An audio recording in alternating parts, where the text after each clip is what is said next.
Welcome to a very special episode of Distory with Kate and Kirk.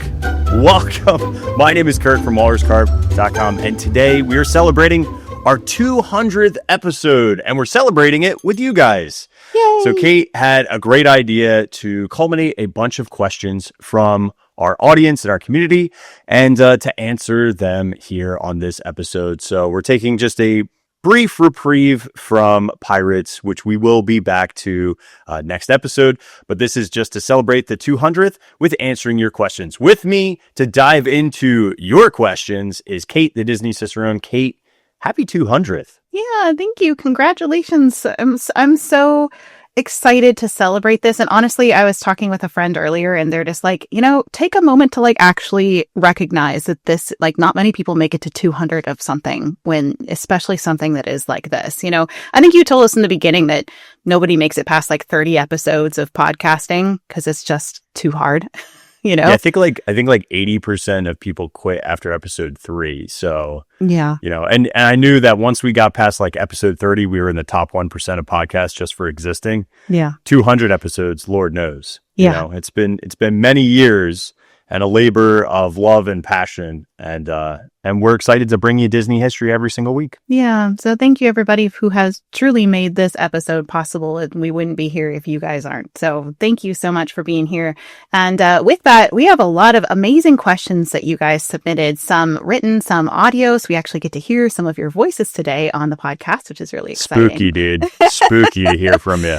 It was a wide variety of questions from all over Disney history, so let's dig into them. Our very first question is from Guardian from California, and there's actually 2 questions here, so we're going to tackle them one at a time. Cheated, dude. You already cheated. Our 200th, you're going to ask 2? No, it's fine. I feel like, sure, there's a 2 in the 200, so okay. Anyway, so the question is, my mother says that the trees on Main Street are changed often so as to keep them the right height and not outgrow the buildings. She would like to know if there are any other parts of the park that do this. So I thought I would tackle this question. So I'm showing you guys a picture of what Main Street USA looked like at Disneyland. This is really early on. This is probably 1955, I think. So that's a nice black and white photo for you. But yeah, they do replace the trees pretty often on Main Street. I can actually show you what they look like when they start to grow too big. It basically just throws off the entire scale of the area. It makes it look like the buildings have shrunk. And because they are designed to be pony-sized, they basically have to continually replant them to make the scale make sense. And so that's what we see in the park is anytime you have something that is miniature or uses forced perspective, often, but not always, they replant all of the trees and shrubs, or mostly trees, that grow too large and then throw off the entire scale. So in Disneyland in particular, I'm showing you a picture of the Matterhorn back when it had its glorious star on the top that rotated and lit up and was beautiful at Christmas time. But you'll see there are trees that they put in little pots so they could easily be removed when they got too large on the side of the mountain, because you think of a huge tree on the side of the Matterhorn is going to make it look tiny, right? That's one that they do that on. Also over in California Adventure, Buena Vista Street, pretty much the same thing as Main Street. Those trees get too big, they replace them, they yank them out. Over in Walt Disney World, the Haunted Mansion, we just talked about this on Distory Night Shift. We talked about the history of the landscaping and the facade of the Haunted Mansion there because of kind of answering the question, is the new paint job, what it used to be in 1971. So we won't get into that right now, but the trees that are in front of the Haunted Mansion have been replanted over time. You can see that once they had these really large ones and they basically just dwarfed the mansion. So it did not look like a stately manor. It looked like a tiny little house. So that's one example. Over in Spaceship Earth, those palm trees that are in front of there have gotten replanted over time because they just get too tall. So you can see here how this is actually after that opening day photo and the trees are shorter. And also for our good Canadian friend Rhonda here over in the Canada Pavilion, Victoria Falls, this one, Kirk, all the little trees they have on there. They plant those ones, yeah. They're cute. To make sure they're the right scale for the waterfall. And then also on Sunset on Hollywood Boulevard in Tower of Terror. These are just some examples. There's a whole bunch more, but I just wanted to show you a few of where this happens. But there is one area where they haven't done this. They haven't replanted the trees, and that would be around Sleeping Beauty Castle in Disneyland. So here's actually some photos of what it used to look like back when the landscaping was really immature, when Disneyland was new. And you'll notice that this castle, which is always accused of being small, actually looks pretty large here. And Kirk, the best thing about this photograph is Robin Hood in the front.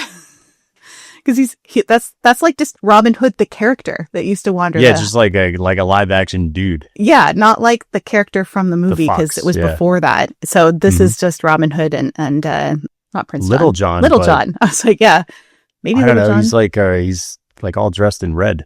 Yeah. So anyway, you'll notice that the trees are very, very small here, and it makes the castle look larger. And same here in this one, this great photo with this singing group and Santa Claus and the toy soldiers. This is probably 60s. But again, the trees are cut back from the castle or very small.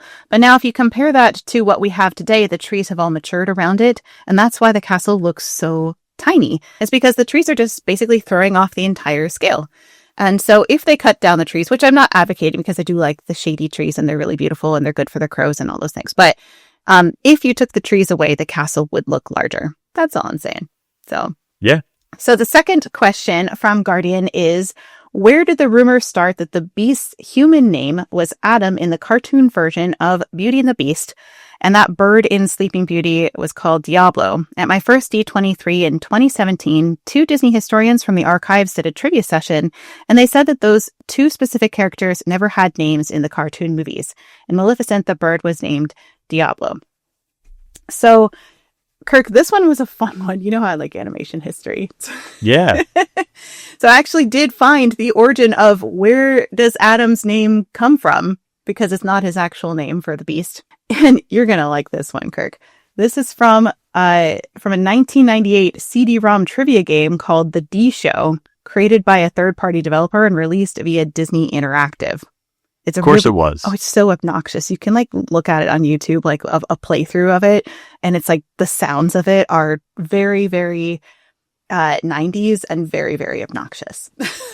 But in any case, they are claiming that this is Prince Adam from Beauty and the Beast, and that's where that came from. And supervisor animator Glenn Keane has confirmed the character has no official name and is only ever called the Beast.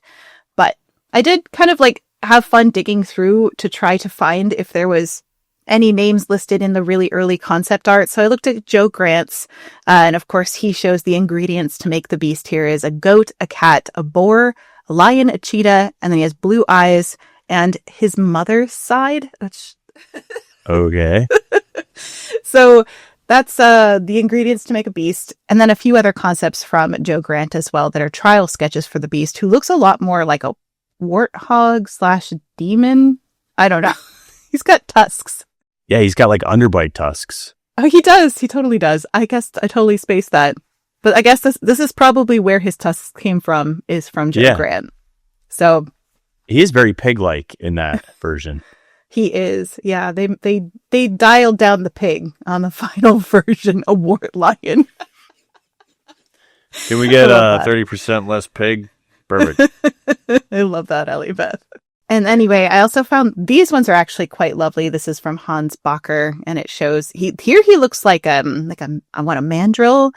You would know better than me, Kirk. You're good at that kind of thing. But the Beast is kind of holding a rose in his paw, and he's looking very forlorn. Oh, that's definitely a mandrill. Yeah. Welcome to Rafiki's face. Yeah, that's what it looks like, right? Mm-hmm. Yeah. Of course, 100%. they didn't go that direction. Thank goodness. And then there's this one, which honestly, I'm really glad they didn't go this way. This is a face only a mother could love. He looks scary, and he has these big yellow eyes. And he's just, I don't know. I'm glad they didn't go this way. He's something. He kind of reminds me of the villain from Pocahontas. Yeah. Okay. So the other part of that is Diablo and Sleeping Beauty. And I looked this one up, and it's listed as Raven on all of the model sheets. And Mark Davis was the one that created this character. The rumor was basically that the animators referred to him as Diablo in the studio, but I've never seen anything that confirms that. I've never read anything in any interview ever that refers to him as Diablo, which means devil in Spanish. And there's no documentation from the 1950s with that name. So Mark Davis was a lead animator for The Raven and Maleficent.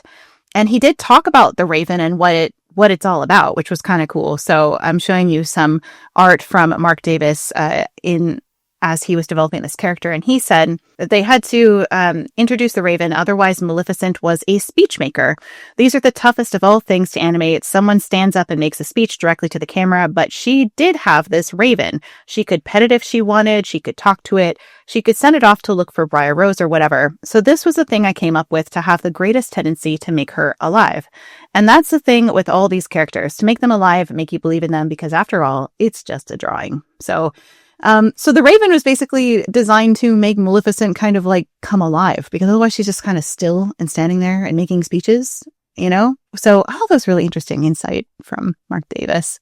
Yeah. I mean, there's a lot more movement. I'm trying to think in the film itself. I think she just calls it my pet at one point. Yeah, she never has a name. She's never like, come here, Diablo. What's up, Diablo? Get your treats, Diablo. Who's a cute Diablo? The first time I saw the name Diablo come up was in a 2002 Kevin Kidney and Jody Daly figurine that has Diablo listed as the Raven's name on the certificate of authenticity. So that's as close as I got to, like, I honestly don't know where the name came from. It seems like it was kind of internal, that some people kind of nicknamed it. But that's the first time I see it on any official Disney thing. So yeah, so that's that. So, the rumor has become the reality. Yeah. We're ready for our next question, Kirk, and this one is an audio question from our good friend Rhonda from Nova Scotia, Canada, who, if you don't know, it's so fitting that we just talked about birds, because Rhonda is our resident bird expert that I do go and find her if I need to know something about birds for Distory. So really wonderful to hear from her. Hello, I'm Rhonda from Nova Scotia. First of all, Kirk, no making fun of my accent. So, I'm a huge Disney and Distory fan. Congratulations on 200 episodes. Woo! I'm also a proud Canadian, so I'm wondering, are there any Canada-related stories in Disney history that you can tell us about? Thanks very much. Oh, I'm sure we could tell you a lot about them. The about is my favorite part. It's so great. We love you, Rhonda. Oh, we love you, Rhonda. You're amazing. The best part about this one is Rhonda is the only person who also submitted some resources for me for my research for this. So I'm going to go over that real quick first, just to show you all of that. So did you know that Disney World is partially built on Nova Scotia rock? So aggregate from Nova Scotia was used as fill at Disney World in Orlando, Florida, and to help make the highways that bring millions of people to Orlando each year. Nova Scotia's mining and quarrying industry exports about 1/3 of its production to the United States each year, or about $105 million worth of minerals. So Nova Scotia has a little home in Walt Disney World, which is pretty cool. So love that fact. That's also horrifying. What is up with that thing? So I'm showing you a picture of the giant dolls that they had in Epcot, like back when it first opened. And this is the like Canadian Mountie one in Canada. Oh my goodness. I pulled that one just for Rhonda, just to make her day. Then also there's a connection. There's some Canadian roots for Disney in general, the Disney family. So Walt Disney's Canadian roots came through his father, Elias Disney, who was born in Blue Vale, Ontario in 1859 and grew up near Goderich, Ontario. If I'm butchering any of those names, I'm so sorry, Rhonda. Walt's grandfather, Keppel Disney, immigrated from Ireland to Ontario before moving the family to Kansas in 1877, where Elias eventually settled. And there used to be a little heart outside in Liberty Square, Kirk, outside of like the Christmas shop that said Keppel on it. And I haven't seen it in a while, so I don't know if they ever put it back, but it did used to have a little tribute to him there, in case you want to go hunt for it. After Elias's death, Walt and Lillian Disney visited Ontario to see the former's family homestead. Walt Disney said, "We got up there and Lillian really fell in love with the town of Godrich. It was a beautiful town, and she was quite happy about it, but I wanted to find my homestead where my grandfather went out and cut the trees down and pulled the rocks apart where my father was born. So they gave me directions, and everybody was trying to be helpful and everything, and Mrs. Disney reluctantly went along, and I found this old place, and I said, "This is it, there." It was really deserted. There were cows running through the house and chickens all around, and I had my camera, and I got out and photographed the thing from every angle. He was so proud of himself to find this house. When I got home, I found out I had photographed the wrong homestead. Ever since, Mrs. Disney has never forgot. She tells that story to everybody about when Walt went up to Canada and he photographed the wrong homestead. There's also the Huron County Museum in Godrich preserves the one-room schoolhouse where Elias attended school. So it's the Godrich Central School, along with other artifacts from the area's history. So there's still things you can go visit there that are little connections to Walt Disney and his dad. So I love that. So I wanted to give Rhonda something that wasn't something she gave me resources for as well. And so my own very favorite Canada Disney story. So, as you know, Canada is the official first country that we're supposed to visit in the World Showcase after leaving America. We know that because in the 1982 pre-opening cast member guide, it actually says that this is the first pavilion you're supposed to visit as you go around the world. But the rest of that also says, as we approach Canada, the first thing to catch our eye is the superbly landscaped Victoria Gardens, inspired by the famous Butchart Gardens near Victoria, British Columbia. There, Jenny Butchart had transformed a limestone quarry into a pyrotechnical floral display quite unlike any other. The brilliant bursts of these flowers capture the feel of Jenny Butchart's original creation. So I actually, Kirk, got to visit Butchart Gardens recently, which... Oh, no way. Yeah, I went on like a last minute cruise to Alaska that also stopped at Victoria or BC. And so I popped over there. So I was so inspired by the story of this that I actually wrote a little something about it. So I wrote, Jenny looked out her window and all she saw was a cement quarry, destruction and scarring everywhere from the mining of materials. She tried to hide it behind a stand of poplar trees, but it wasn't enough because the wound was still there, just beyond. So instead, she started to plant flowers, thousands upon thousands of flowers, turning what was heartbreaking into something beautiful, something irredeemable into a sanctuary of peace. And that is the very first thing we were meant to see in Epcot's World Showcase, the restoration of wreckage. Our tour of the world starts with a story of healing, all because one person decided that even the most devastating situation can be redeemed, given enough time, effort, and love. So I just really love the idea that the very first thing we're supposed to see in World Showcase in the first country we go to, and the very first thing you really do see is this beautiful gardens. And it was all just made from something that was completely destroyed the land, and then they restored it into something beautiful. So that's a little story for Rhonda about the gardens. I wonder if that shed is made out of limestone. Wouldn't that be dope? That would be. Yeah, but this is what the gardens look like that I visited. This is called the Sunken Garden because it is that giant hole in the ground from the cement quarry. And it's Portland cement if you're curious as to what they actually mined there. But just a really beautiful place to visit if you ever get a chance to do so. But that's what I have for Rhonda. So that's very cool. Yeah. Kirk, I like that. Did you want to read any of these questions? You have that doc pulled up? Do you? Yeah, so I'm not the only one talking. This first, I promise, Kirk has a lot of things to share. Just these first couple ones. It's just the way it's organized in our, yes.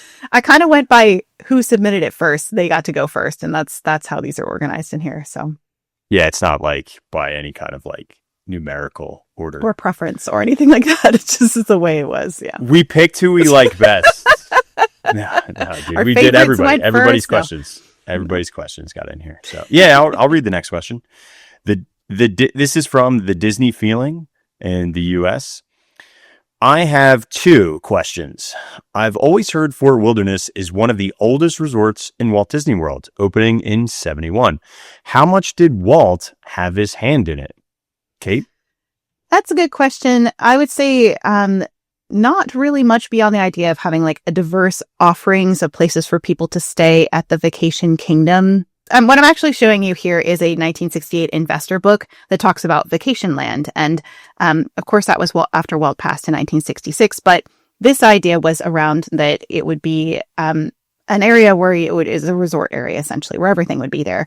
The Magic Kingdom was fairly mapped out, as were the original plans for Epcot, but Walt, he passed on pretty early in the process. So I don't think Fort Wilderness itself, he had a lot to participate in it. I actually do have a little bit more from that investor book just because it was really interesting. And they call it the New Disneyland Park instead of the Magic Kingdom. Okay. Because they hadn't figured out what to name it yet. So that's kind of fun. Here is a early map of, when they were doing the area around Magic Kingdom with Bay Lake and everything. And you do see Fort Wilderness here on the right-hand side. Just a little area with the dock there that is designating Fort Wilderness. But so how did Fort Wilderness then come about? When did it really get developed? Well, so Dick Nunes brought in Keith Camback, who was a Disneyland employee with a degree in recreation, to lead the Fort Wilderness campground project. When Nunes asked if Camback had campground experience, he said no, and Nunes saw that as an advantage, not a disadvantage, because he's like, we can mold it in Disney's way and we can create what we want, right? So he sent Camback on a 6-month research tour of campgrounds around the United States to observe all of their operations and learn about the industry and all of that. He also attended environmental classes, which shaped his philosophy that campgrounds should be designed to highlight and preserve the natural beauty of the land. When he arrived in Florida in spring of 1971, the Fort Wilderness site was still largely untouched wilderness. It was so long after Walt passed. Walt Disney World was only months from opening, and construction of the Magic Kingdom and resort hotels were way behind schedule. Because of these delays, the campground became basically the lowest member on the totem pole for priority, and workers assigned to Fort Wilderness were frequently reassigned to the hotels instead.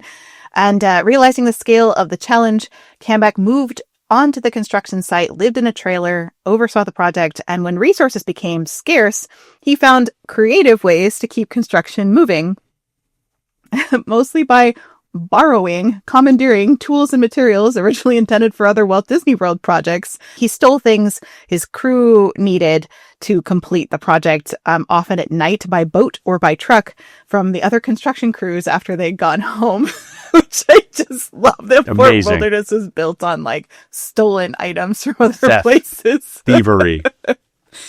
So, anyway, these late night supply missions earned Camback's crew the nickname Camback's Raiders. And then the campground did open a month after Walt Disney World did. But I have this great photo from really early on of people camping, and then they have their Mickey balloons in the air kind of tied to the camp pole.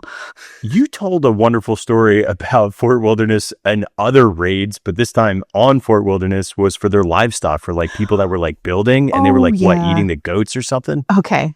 No, we have to tell that story real quick.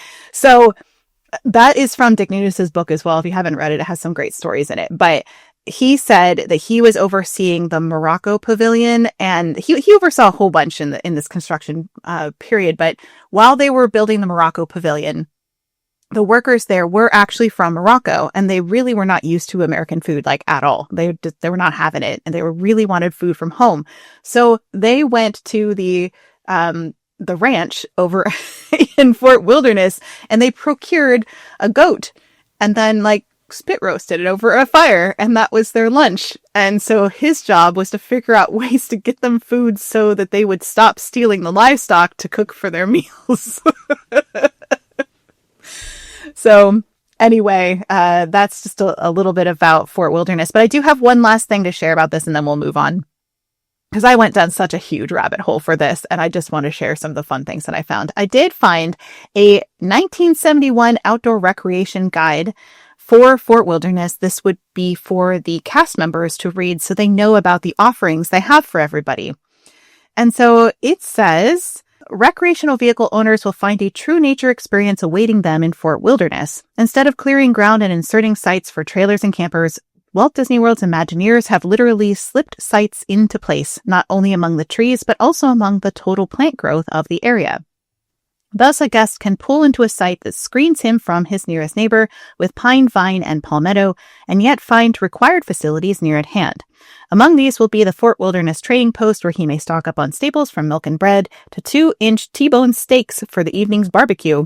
The camping area will also feature canoeing in creeks, winding past trees and trailers, and providing visitors, particularly youngsters, a place for small boating and fishing in a unique man-made fishing hole.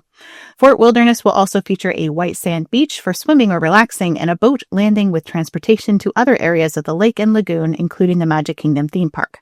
The Tri-Circle D Ranch near the campgrounds will be headquarters for horseback riding, including breakfast rides and nature rides, and good old-fashioned hay ride.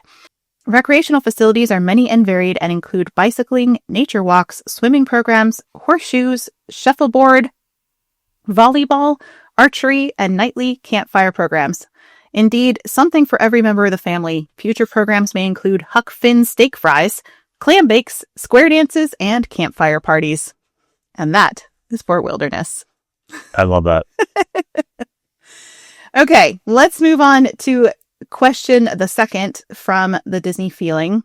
I make Disney parks soundscapes, which, by the way, when I first had a podcast a long time ago, all I did was I called them parkmospheres. That's fun. And literally it was just recording of rides because I was homesick when I wasn't around and I didn't want to put up YouTube videos. So there's a whole entire dead podcast channel, which I quit for Walrus Carp. And all it was a brief little, hey, leading into this one place. And then it was boom, the audio of the rides. But there's probably 40 or 50 episodes of just noises and sounds in the parks. First podcast. It's my first podcast, I love it. I knew it was important. I just wasn't great at. You know what? There is some interesting things in that though. It's how I got involved in making shirts and making tech packs and all this stuff. I would record these things, and it was just it's kind of like a time capsule a little bit. Yeah, that's fun. Let's go back. I make Disney park soundscapes. Which ride has the best soundscape? Ironic music, lines, feeling, etc. in your opinion? Why don't you go first, Kirk, since you're the soundscape artist among between the two of us? Yeah. So I've got a good picture up of Kate and I. This was taken July 12th, 2022. We had coordinating Haunted Mansion outfits on this one, which is great. I love it. Yeah. But I think for me, I like to think about the entirety of the sound when you approach a ride, when you're in the queue, when you're in a pre-show, and then everything that happens on board audio and then through the exit. And for me, the Haunted Mansion has so many multi-layers of sounds. Yeah. This is where we learned about diegetic and non-diegetic audio. So whether or not we're supposed to be hearing things or know that we're hearing things in an omniscient way, through narration, but then also the actual sounds within the space itself. And, there's all these hidden gems. There's, when you think about iconic, the stretching room speech is probably one of the most iconic out of all things quoted Disney. Even people who have been to Disney once probably know a line from the Haunted Mansion. So to me, that audio and dialogue is so ingrained in nostalgia and Disney fandom. But then there's also these multi-layers that when we were doing the Haunted Mansion series, the Hellhounds actually just came back within the last year and a half. They were gone for a long time, but that's something as you're approaching. And also storms, there's a storm approaching, which doesn't make a connection because obviously if it's not storming in Florida and it's bright and sunny, it makes no sense. Right. But then when you're actually physically in the Changing Portraits hallway and you see the storm outside, you make this connection point to what they were leading you into, that it is tumultuous and there is something foreboding in the future. But then there's also things like the gargoyles. If you ever get an opportunity and you didn't know this, when the stretching room audio is complete and as guests have exited, if you're the very last person and you're super, super quiet, you'll hear gargoyles whispering, "Get out, stick together." And it's just a little chef's kiss. I love that it's there. It's really hard to notice unless they're in Disneyland Paris. I think those are the two that have it. Right? Yeah. It's just a very spooky, awesome way to enjoy it. But and outside of a ride experience, I think the hubs of all the parks are probably my favorite. Just because when you're in Epcot, that music is just so iconic. And even when I was a kid, the Electric Umbrella that audio mix and loop outside was just so iconic. And then I'm not a big fan of DAC, but I am a big fan of Discovery Island mix. I think that's some of the best music that they've put together. And it's really good if you have to work, just put that on YouTube and just listen to the sounds of Discovery Island. It's great. I love it. I like the marimba. It's very like vibey. Yeah. Yeah. Totally. How about you, Kate? Well, besides like Haunted Mansion, Pirates, like I'm like, what can I say that's like beyond that? Because I agree, Haunted Mansion's high up there for me. But the music that really stuck with me as a kid, besides those, was like Big Thunder Mountain. I love the music in that area just because it's so iconic scene setting for where you're at. Like you're really in the Old West and you're having an adventure, and it's great. And I also love Splash Mountain. Back when it was, I like the music now too, but like I really love the Splash Mountain music. is very nostalgic for me. Zippity doo dah and all of that. I mean, we still get splash music when you're entering Magic Kingdom sometimes, or at the TTC. So, I mean, it's still not completely devoid. You still get some audio. Yeah. But I also would say Main Street USA's background music is always like one of my favorite soundscapes, because it kind of like captures that moment when you transition from the real world to like the magical place. And so for me, that really like resets me in a way hardly anything else ever does. So it's like, oh yes. And then of course I get to be like fancy and turn of the century Victorian. So I love all of those things. Kate, you are our Surrey with the fringe on top. I'll take it. Okay. So let's move on to our next question. This one is from Madeline Schnecksnader from Baton Rouge, Louisiana. And the question is, I'm not sure if y'all have already gotten to this yet, as I am about halfway through the Tower of Terror series. That's a big project, Madeline. I'm wondering if the dangerous Pacific Electric boxes in the boiler room are connected to the trolley car cafe in the Pacific Electric building. Which is a really good question. I went down a really kind of deep rabbit hole trying to answer this question. I won't go through all of the stuff that I found. But this is a picture of the Pacific Electric building in the trolley car cafe. You can see the symbol up near the top of the building. And of course, that's where all of those, start, stop things and everything that happens on that street is all for that. But it's probably, I was thinking about like, which box is this? And I know, Kirk, you were just like, I didn't find this box anywhere, There isn't one specifically labeled through our research of just Pacific Electric. Right.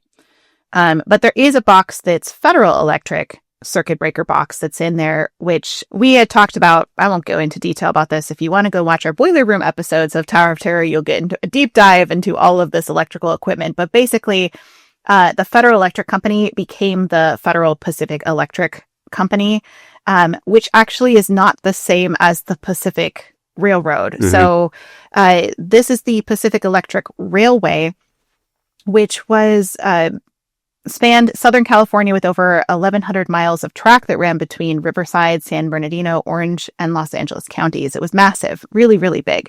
And you think of like, if you're a Disneyland person, the red, trolley cars that ran down Buena Vista Street that are no longer there. They're just sitting at the front now. That is part of that Pacific Electric Railway. So in any case, I was kind of looking this up, Kirk, because I was just really fascinated with this gigantic railway system. And I was like, what happened to this thing? It's also featured in Roger Rabbit, that one as well. But they used to have this map. I don't know if it's still there. I don't know if you want to go investigating. I'm guessing it's not. But Hollywood Studios used to feature this map on Sunset Boulevard that had the Pacific Electric Railway on it. And it might still be around. So I'd be interested to see if you can find it, Kirk.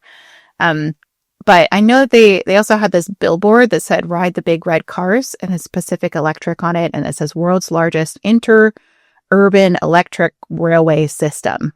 It's a mouthful. So that was in Hollywood Studios as well. One thing to note is that just because this building is called the Pacific Electric Building, which is the Trolley Car Cafe building, it didn't actually like produce electricity. It wasn't like a power plant. The best way I can tell you is it's the building for the trolley car system, which was powered by outside electric system. So it's like they didn't like produce power. So it's you can't make the inference that tower would be powered by Pacific Electric. I understand where you're coming from because it's like, oh, well, they're an electric company. Yeah. No, they're a transportation company. Right. And so there is this little car outside of Tower of Terror that is like the little merch cart that looks like a little miniature version of one of these cars. If you want to go see that. The coolest part to me is at the end of the street. If you ever notice these tracks that have been kind of like half paved over and there's brick and then like the tracks kind of disappear. And so Kirk, I think that in the late 1940s, when General Motors, Standard Oil, and Firestone they began buying up all the other electric trolley systems around the country and replacing them with buses. So this increased their profits and it became known as the Great American Streetcar Scandal. And in 1949, a federal grand jury found the three companies guilty of conspiring to replace electric transit systems in 45 cities with buses. And they were fined, but that was essentially the death of the streetcars. So these tracks at the end of Sunset Boulevard are essentially telling the story of this conglomerate that like basically did away with all of this electric car system. So I thought it was really interesting because I never really like put two and two together before about that for Sunset Boulevard. In short, this is just Southern California place setting, but not connected to the tower directly beyond the fact that they're both set in Hollywood. And that's the answer to that. Let's dive into the next question. This is from Alex Boyven from Texas. They say, "Hi, I have not watched all of your episodes, working on that slowly but surely. I am curious on how did you two meet? When, where, why did you decide this was going to happen? Finally, what do you wish we, the ones watching, would do to help Distory grow? Thanks." So Kirk, take it away. How did we meet? Yeah. So first of all, Alex, you got a lot of work cut out for you, brother. 200 episodes and they are not short. So, the beauty of Distory, and one of the things that Kate and I thought was really important is to create something that's evergreen. So this is probably going to be auditorily one of the most complete forms to look at specific attractions. Yeah. So if you really want deep dives, there probably is going to be nothing after this unless AI scrapes this and then creates its own podcast that's longer and better than us. But that's when we have singularity, and let's not worry about that. Kate and I, our origin story is I was a fan of Kate's. So Kate, I don't know how many followers do you think you remember back then? I was trying to piece it together. Like 10,000 maybe. Okay, 10,000-ish, right? Yeah. And I didn't have that many. Maybe I had like 30 or 40,000 at that time. But I just remember watching Kate's videos and straight up going, this is the best Disney history on TikTok, full stop. Like the most complete, most beautifully edited. And then it just tells these wonderful deep dive stories that aren't being told everywhere else. Like most of the Disney history that I was seeing on TikTok at this time, which was in 2021, was check out this little fun fact. And that was about it. And it was like mainly in parks. It was nothing that was delving into the, a larger, something that would have to be like read and researched. And I just was like looking at Kate's views. Her views were not reflective of her talents, right? So, when you're smaller and you're starting out and you're making really good stuff, sometimes it just needs like a catalyst point. And Kate's account hadn't reached a catalyst point yet. So I just went out on a whim, DM'd her and just said, hey, I just want you to know that I know your views are not like crazy high, but what you're doing is just so high quality and you are the best Disney historian I've seen on this platform or ever.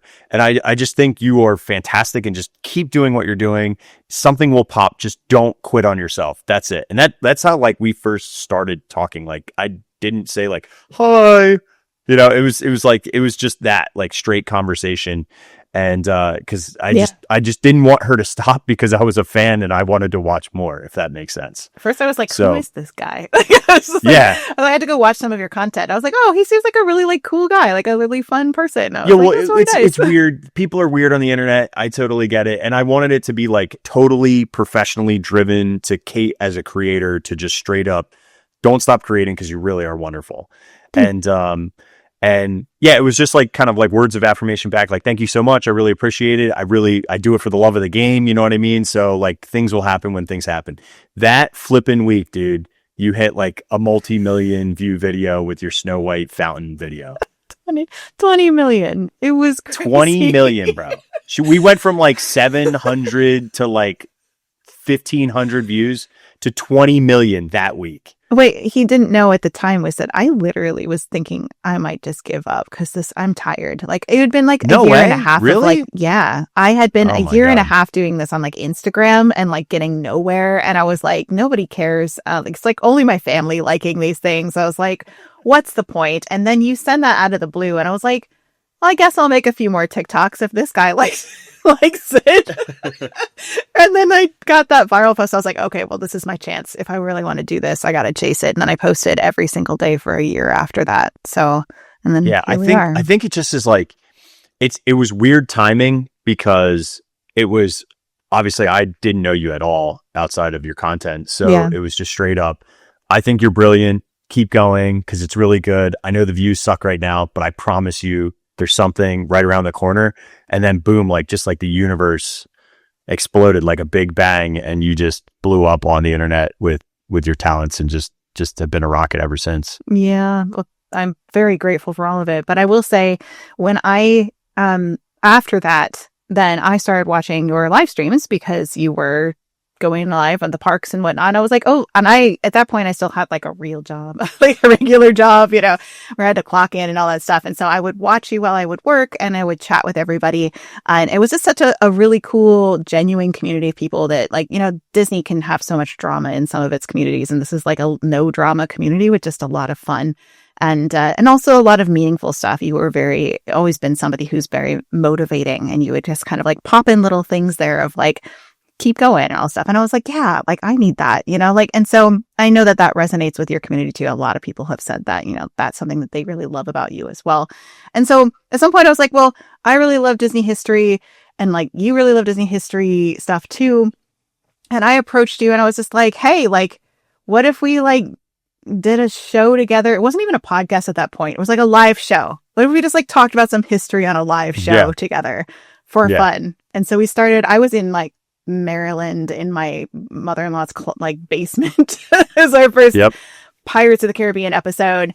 And I met you some point in there. I can't remember the timing of it. I did meet you in the parks and we hung out. We went to like on Ratatouille and I feel like something else, but I can't remember.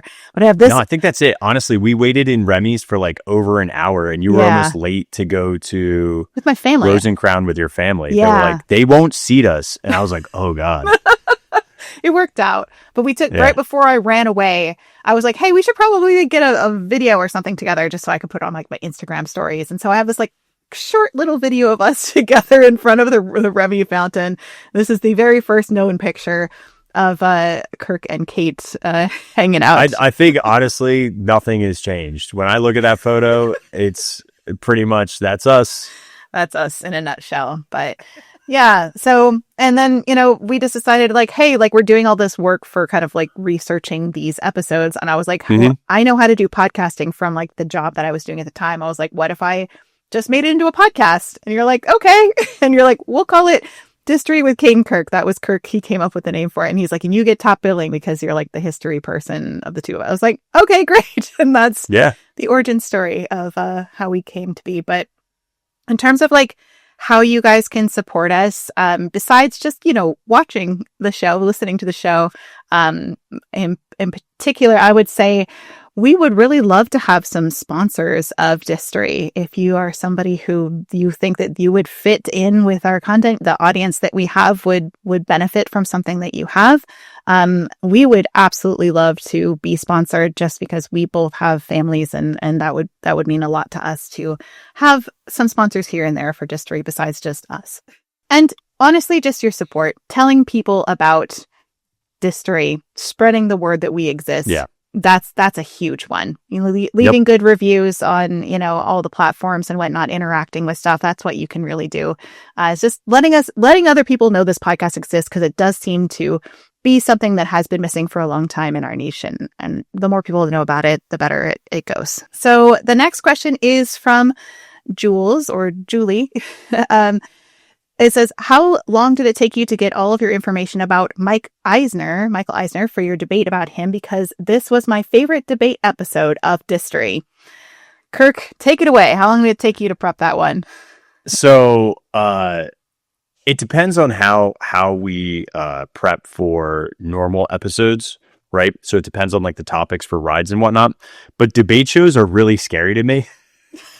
Because I think Kate's like one of the greatest at this. Like when I used to do Tiki Room Radio a long time ago, there was like no prep. We just like went off opinions and subjectivity, and it was like way easy. Yeah. But when you have to debate like the number one historian, you really need to come correct with facts. So for me, like I over prepped for this one for like 8+ hours to try to align, because I knew there were certain things that Kate was going to tear down about Michael Eisner on his personality, how he treated cast members, the unions, like all this stuff. So I had to like know how to combat those issues that I knew she would bring up that were like glaring, but then also highlight all the good that he did. So, but yeah, I mean, I love doing the debate episodes. The Barker Bird episode is still one of my faves. It was like fun. I love debate ones. Me too. And I do think like maybe like once a quarter or once every 2 quarters, they're fun to just like, it's an easy way for us to break up the monotony of like a 30+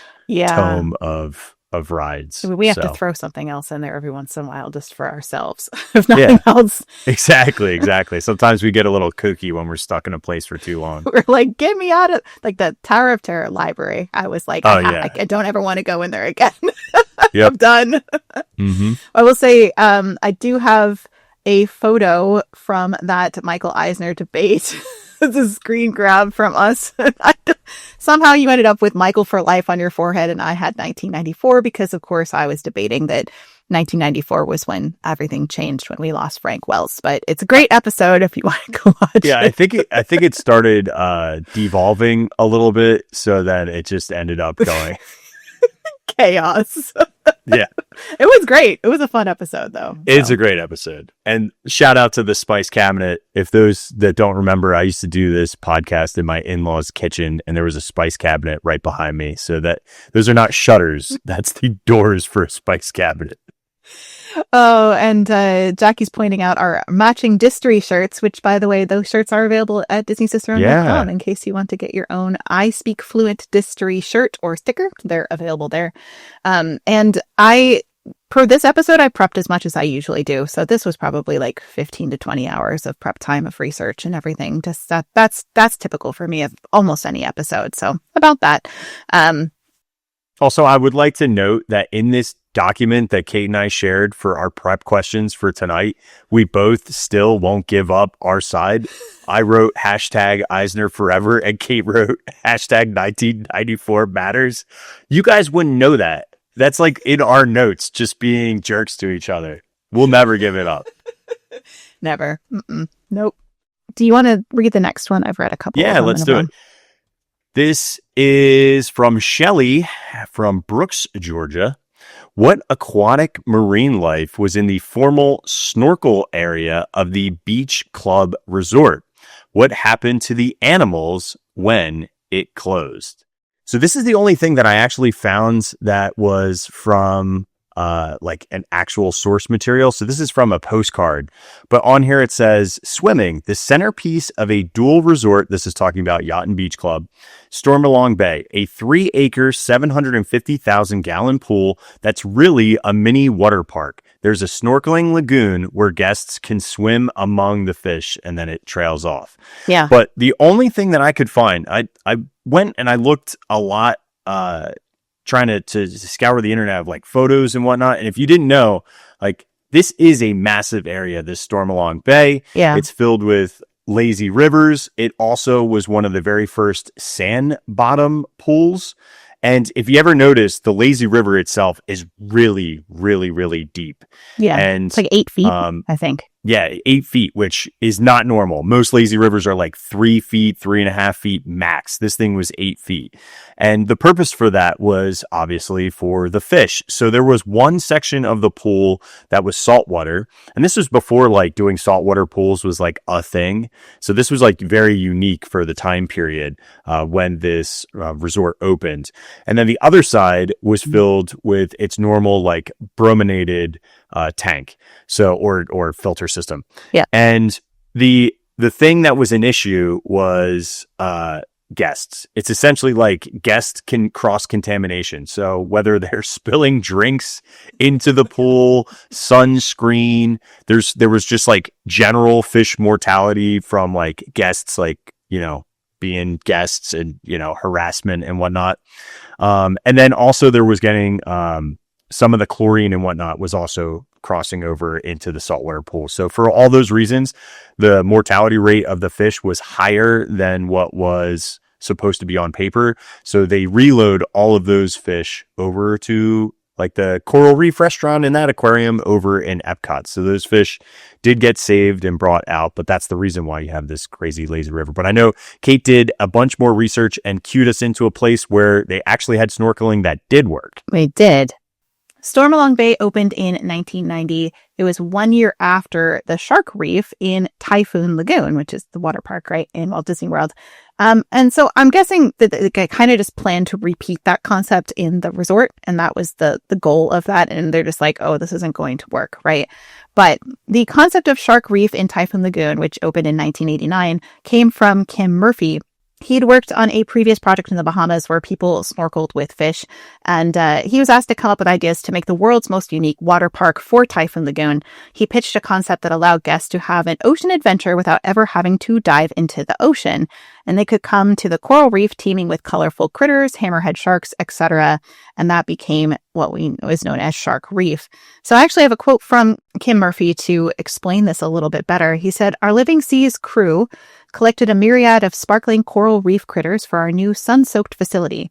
The life support system worked fantastically and the water was crystal clear even though thousands and thousands, ultimately millions of people were swimming through this coral reef.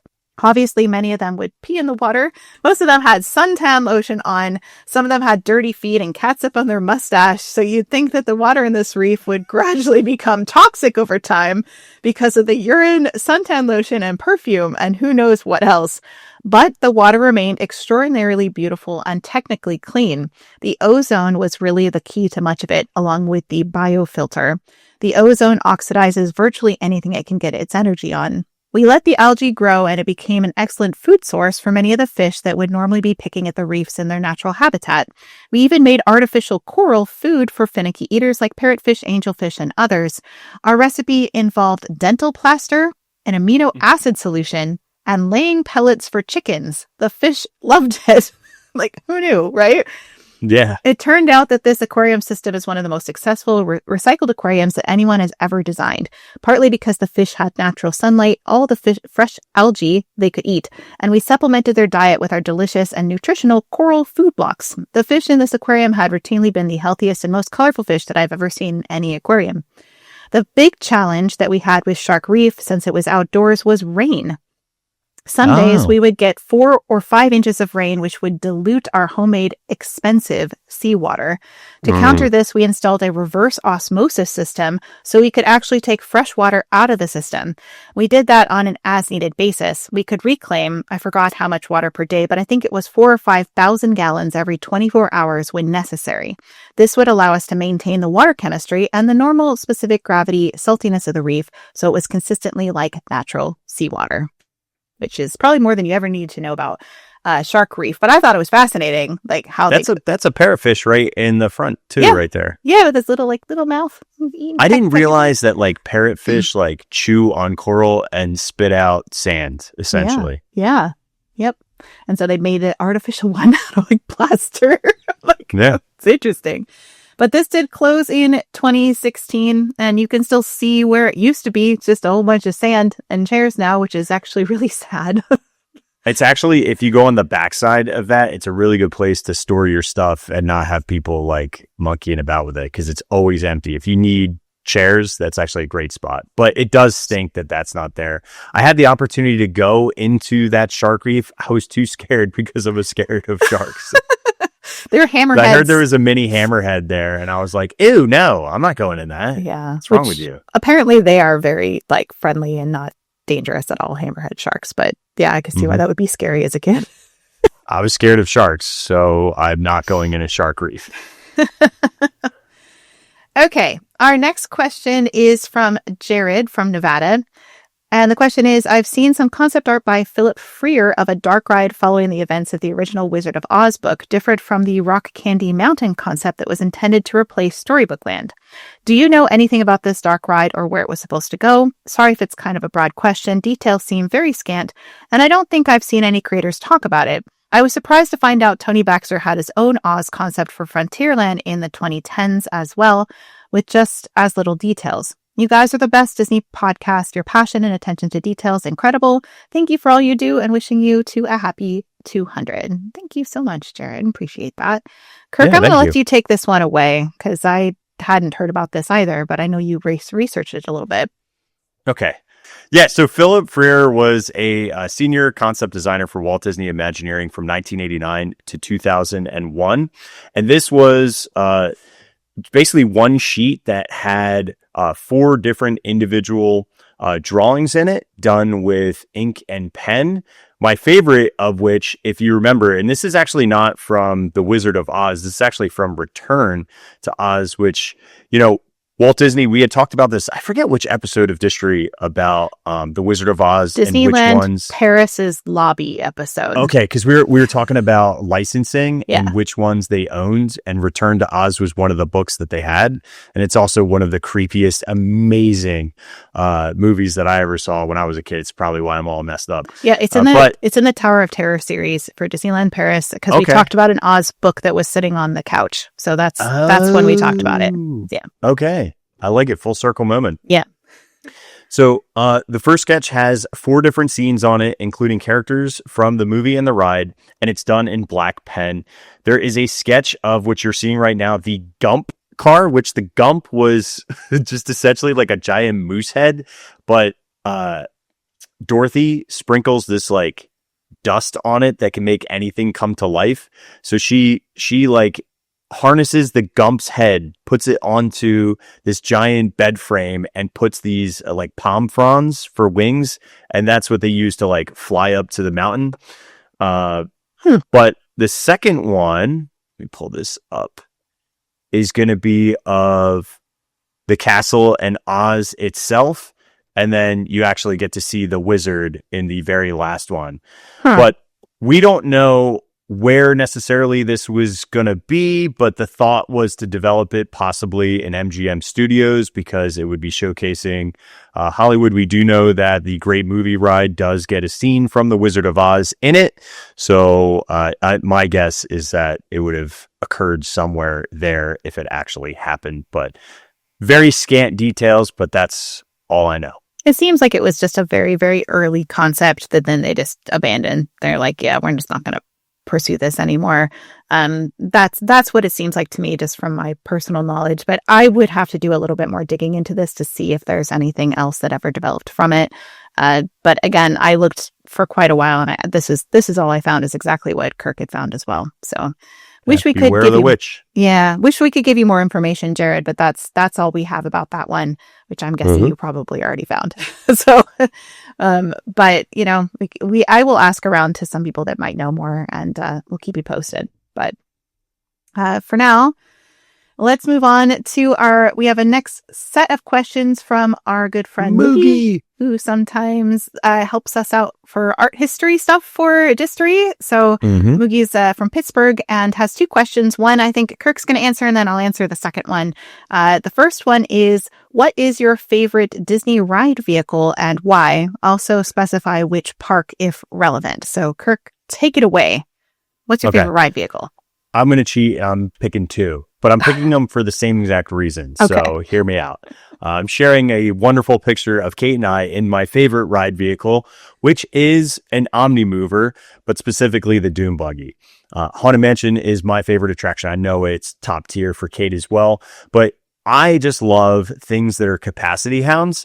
So, from a guest perspective, from a ride perspective, and re-ride perspective, like it's fantastic when you can get on attractions really easily and quickly. And plus, the Omnimover itself is just such a monumental achievement in terms of movement because of the way that it could shift in parallel.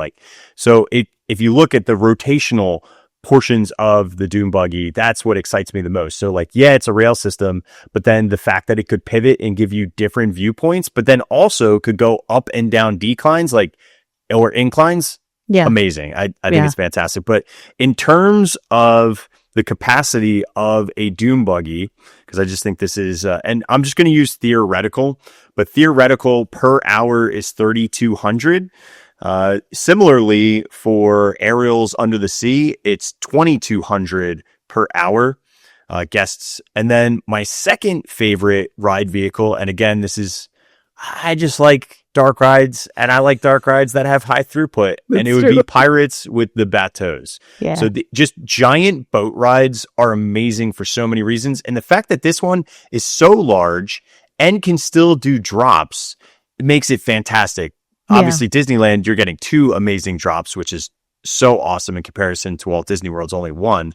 But this is a huge capacity attraction that still has a level of thrill, but then has amazing storytelling. So I just prefer stuff that's like that. And Pirates can handle roughly about 2,600. I was actually shocked about this one, Kate, but I think it's because of the fact it's 2 boats getting loaded, but it's not being loaded on...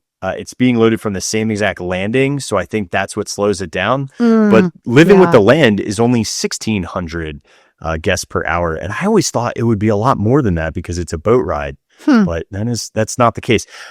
Conversely, to give you an idea, if the highest point is a dune buggy at 3,200 guests per hour, Winnie the Pooh is a paltry 850. So brutal. It just makes it really challenging. Like if you look at Winnie the Pooh having a 40-50 minute wait, if that thing had a higher capacity, it would never get over 25 or 30. It's like at Disneyland, because it has 3 rows of seats and it's always low. So what's the highest wait time in Disneyland? I mean, if it gets really, really, really, really crowded, I'd say maybe 45 at its peak, but it's almost always like a 15-20 minute wait. Almost all the time. Like that's what that should be. Like 15 to 30 minutes is like crusher, and then 60 minutes on like 10 out of 10 day. Yeah. That's like so good. Yep. So but yeah, that's what I would pick. Kate, why don't you, do you want me I'll lead you into the second question? Yes.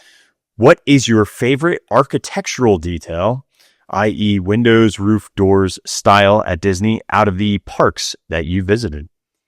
That's a tricky one. There's so many. And I love things about the Haunted Mansion, and I love things about, Disneyland Paris's castle is exquisite in its design, but I had to go with the original Disneyland castle, Sleeping Beauty Castle, because there are 2 pieces of it that are my absolute favorite details. One you can still see today, and one is long gone. So the one that you can still see today is above the chapel. In this photo, you can see it on the left-hand side. There is the Viollet-le-Duc spire, which is similar to the one that is on top of Notre Dame in Paris.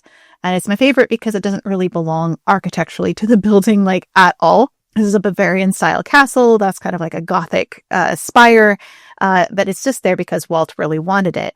I actually have a little story from Ray Bradbury that I like to tell about this one. He once returned from a trip to Disneyland and called John Hench and asked, "How long has that been there on Sleeping Beauty Castle?"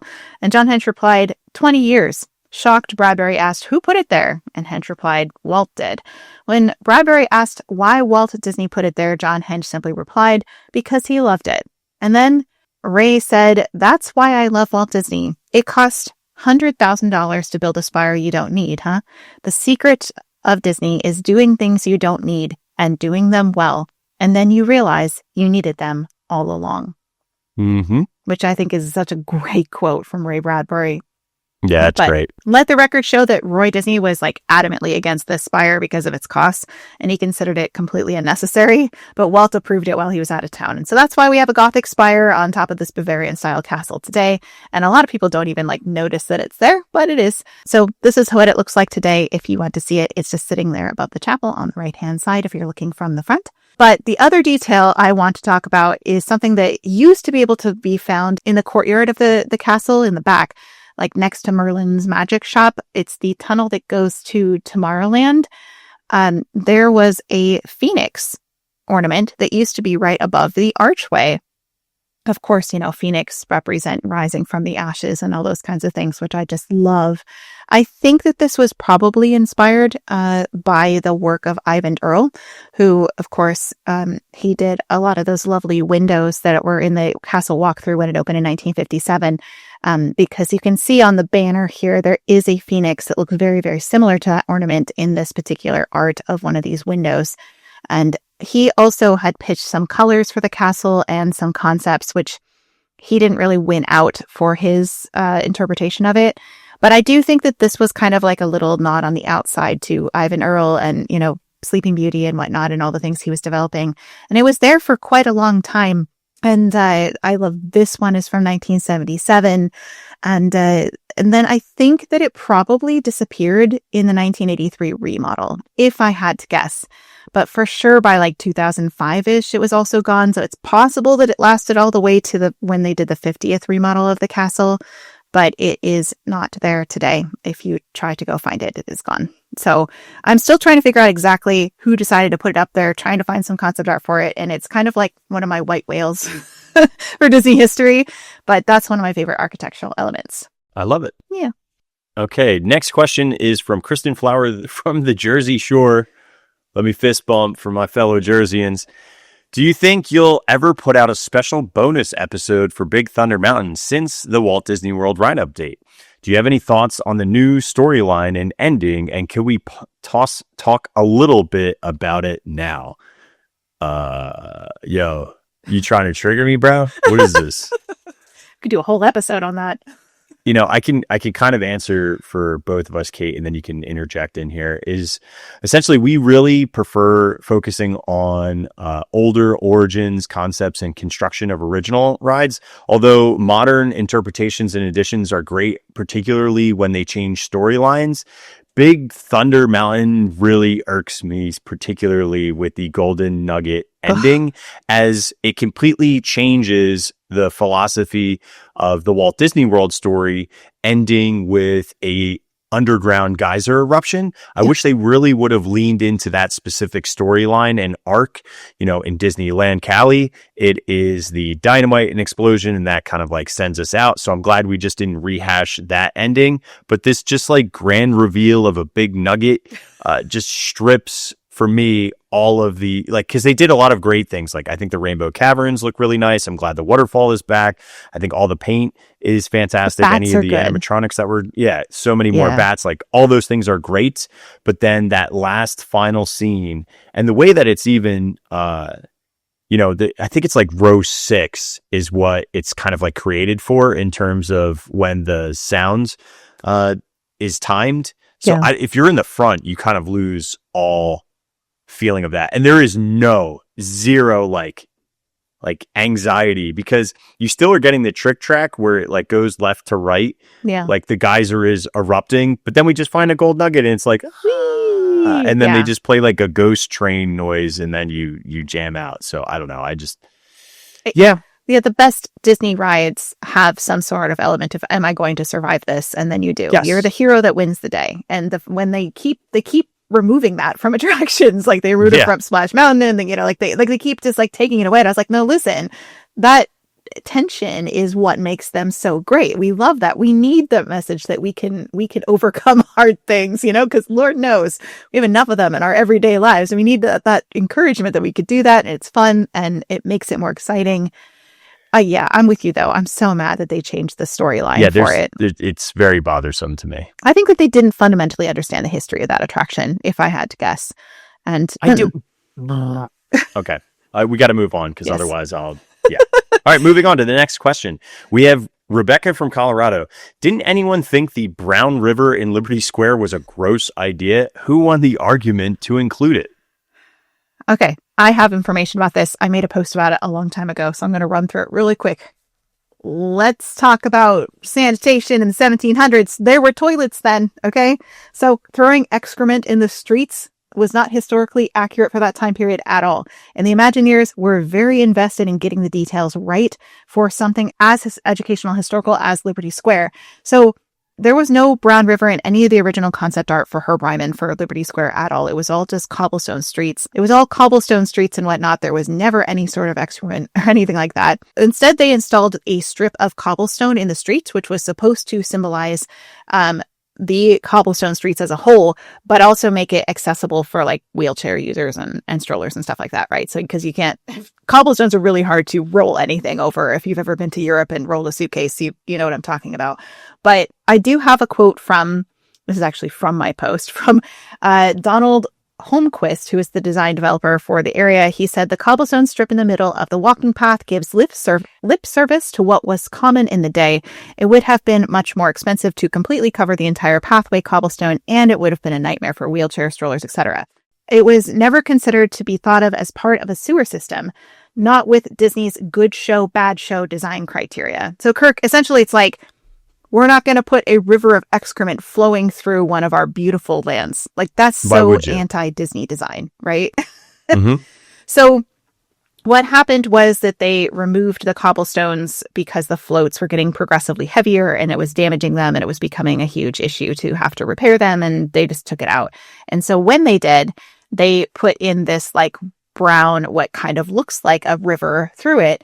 And at that point, it was supposed to be a nod to what they imagined was colonial sanitation, except basically they just didn't do their research and knowing that that was not a thing. And so when they did put this version in, that was kind of the intention. It was be a tongue-in-cheek sanitation message, but it's not historically accurate, nor what the original Imagineers wanted for the area. So it is and it isn't, I guess you could say. Yeah, and Liberty Square is unique in the fact that it has no bathrooms that are not inside of restaurants.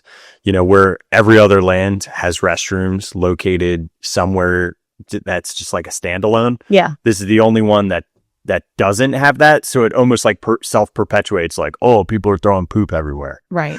Yeah. That's what everybody, I'm like, in what world in Disney's very clean parks would they design something that has something that gross? Like, no, never. Ew, gross. Yeah. So anyway, that's the answer to that. Can I get 40 seconds to gripe?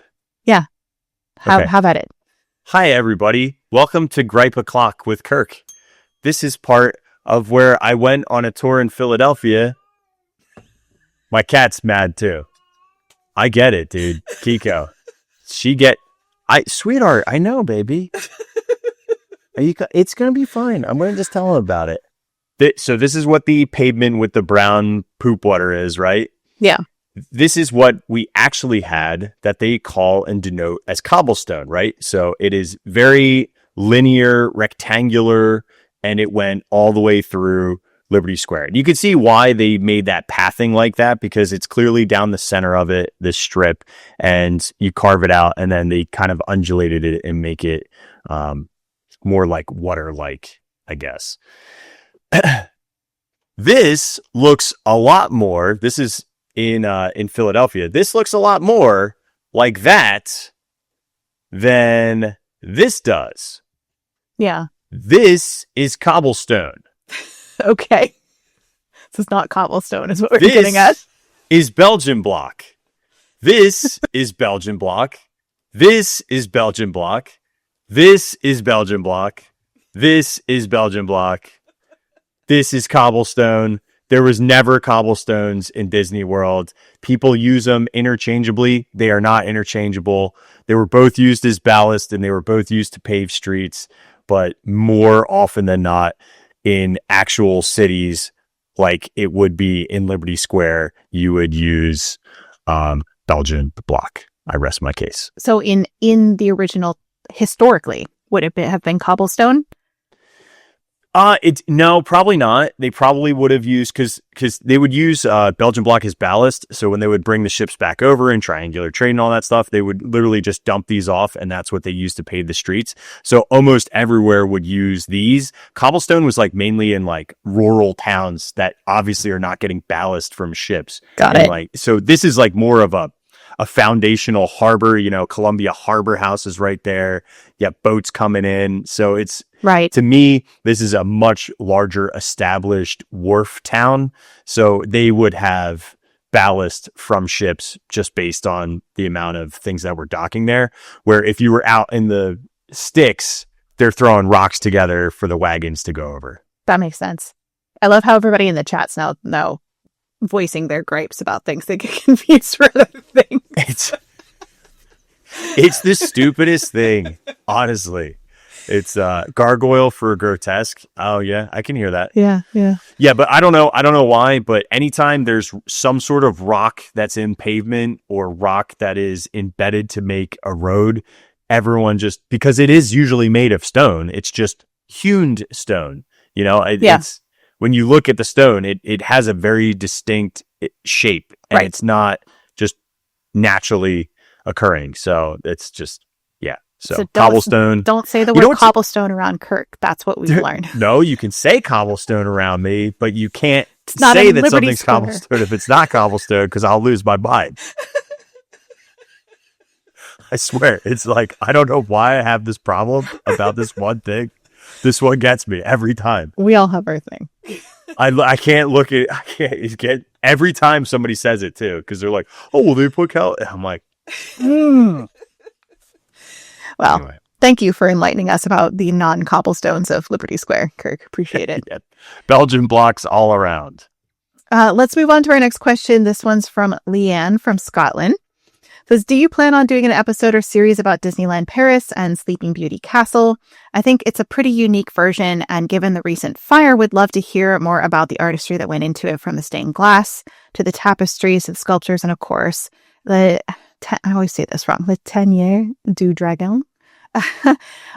So I would love to say that Imagineer Tom K. Morris, who designed that castle, was somebody that I actually got to sit down and chat with the last time I was in Disneyland, with our good friend Joshua L. Harris, who's our Distory Night Shift co-host. And we talked for like 4 hours on Main Street, which was crazy. But he is a fabulous historian, doing lots and lots of historian work now that he's out of Imagineering. And so I would love to see, at the very least, he might be a resource for us for a castle series. I'd have to reach out and ask. But he's been very generous in answering some questions I had about like early Disneyland for the historical fiction that I'm currently writing, when I couldn't find an answer that I needed just to get a detail just right.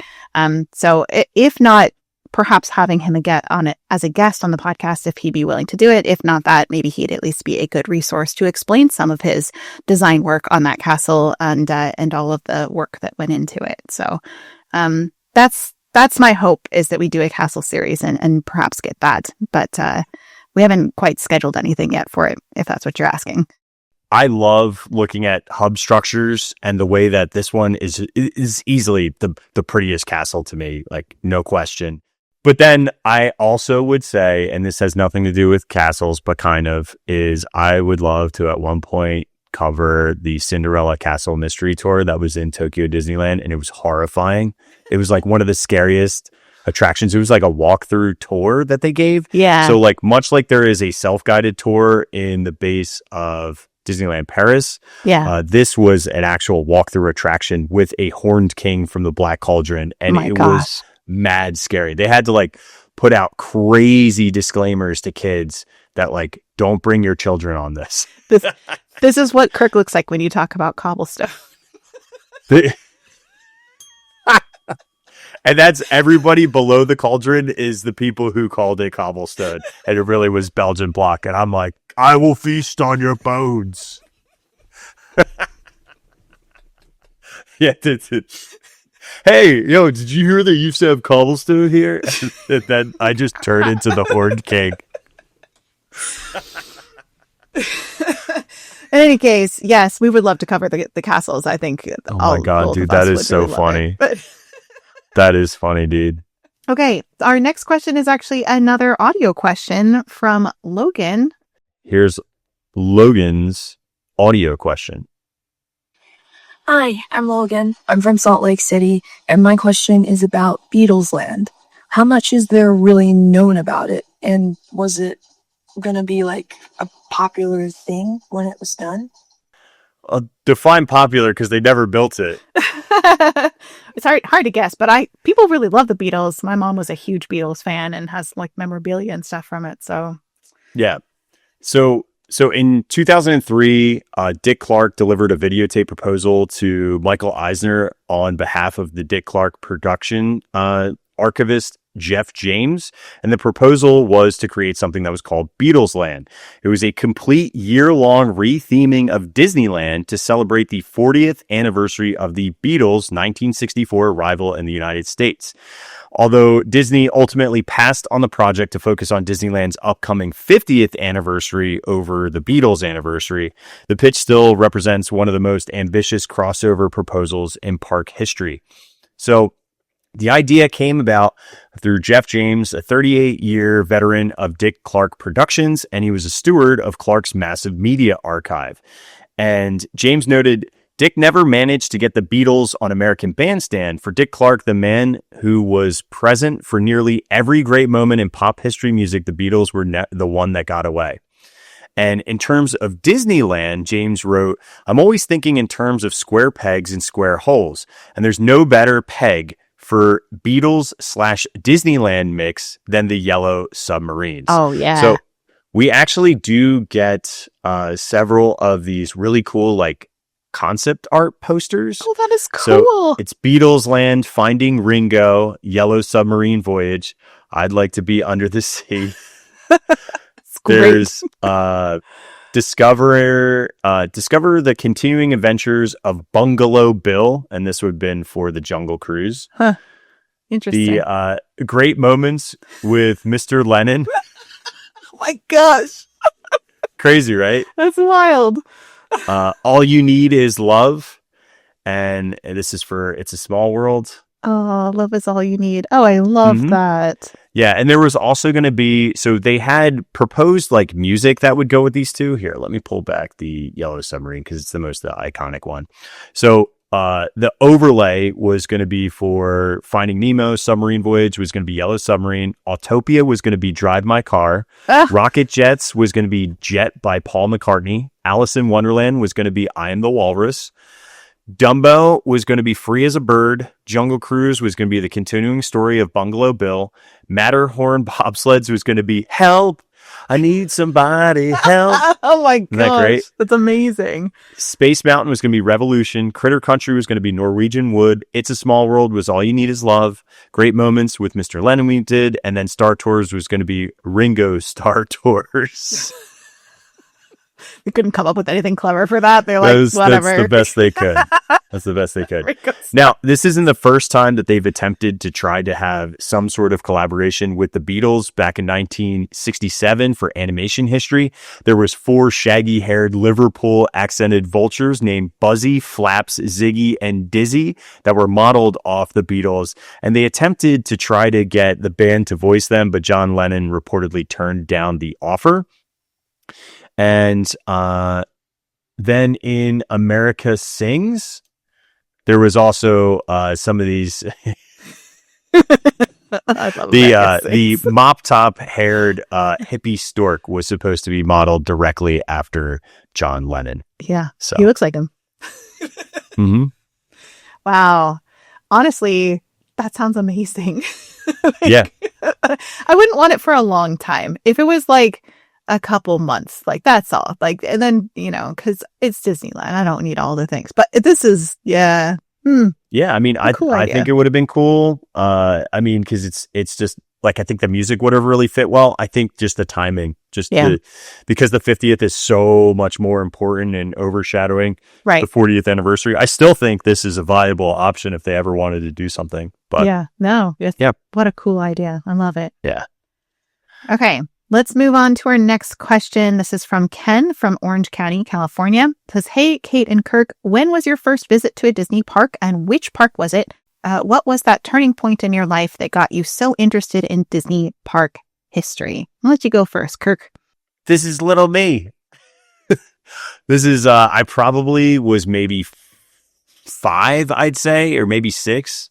This was at Sesame Place in Langhorne, Pennsylvania. Peep the socks. Dick Nunes would be super jealous of my short pants. Tiny pants. I think I am just... All right. Anyway, I was a big fan of theme parks growing up, but like, to me, this is me at Williamsburg at the Big Bad Wolf. I thought I was very cool because I rode that. But probably the most pinnacle, because I don't remember. I went in Disneyland when I was really, really young, but I don't remember anything. I apparently got a pistol from Pirates, but lost it. But Disney replaced it, which is really cool.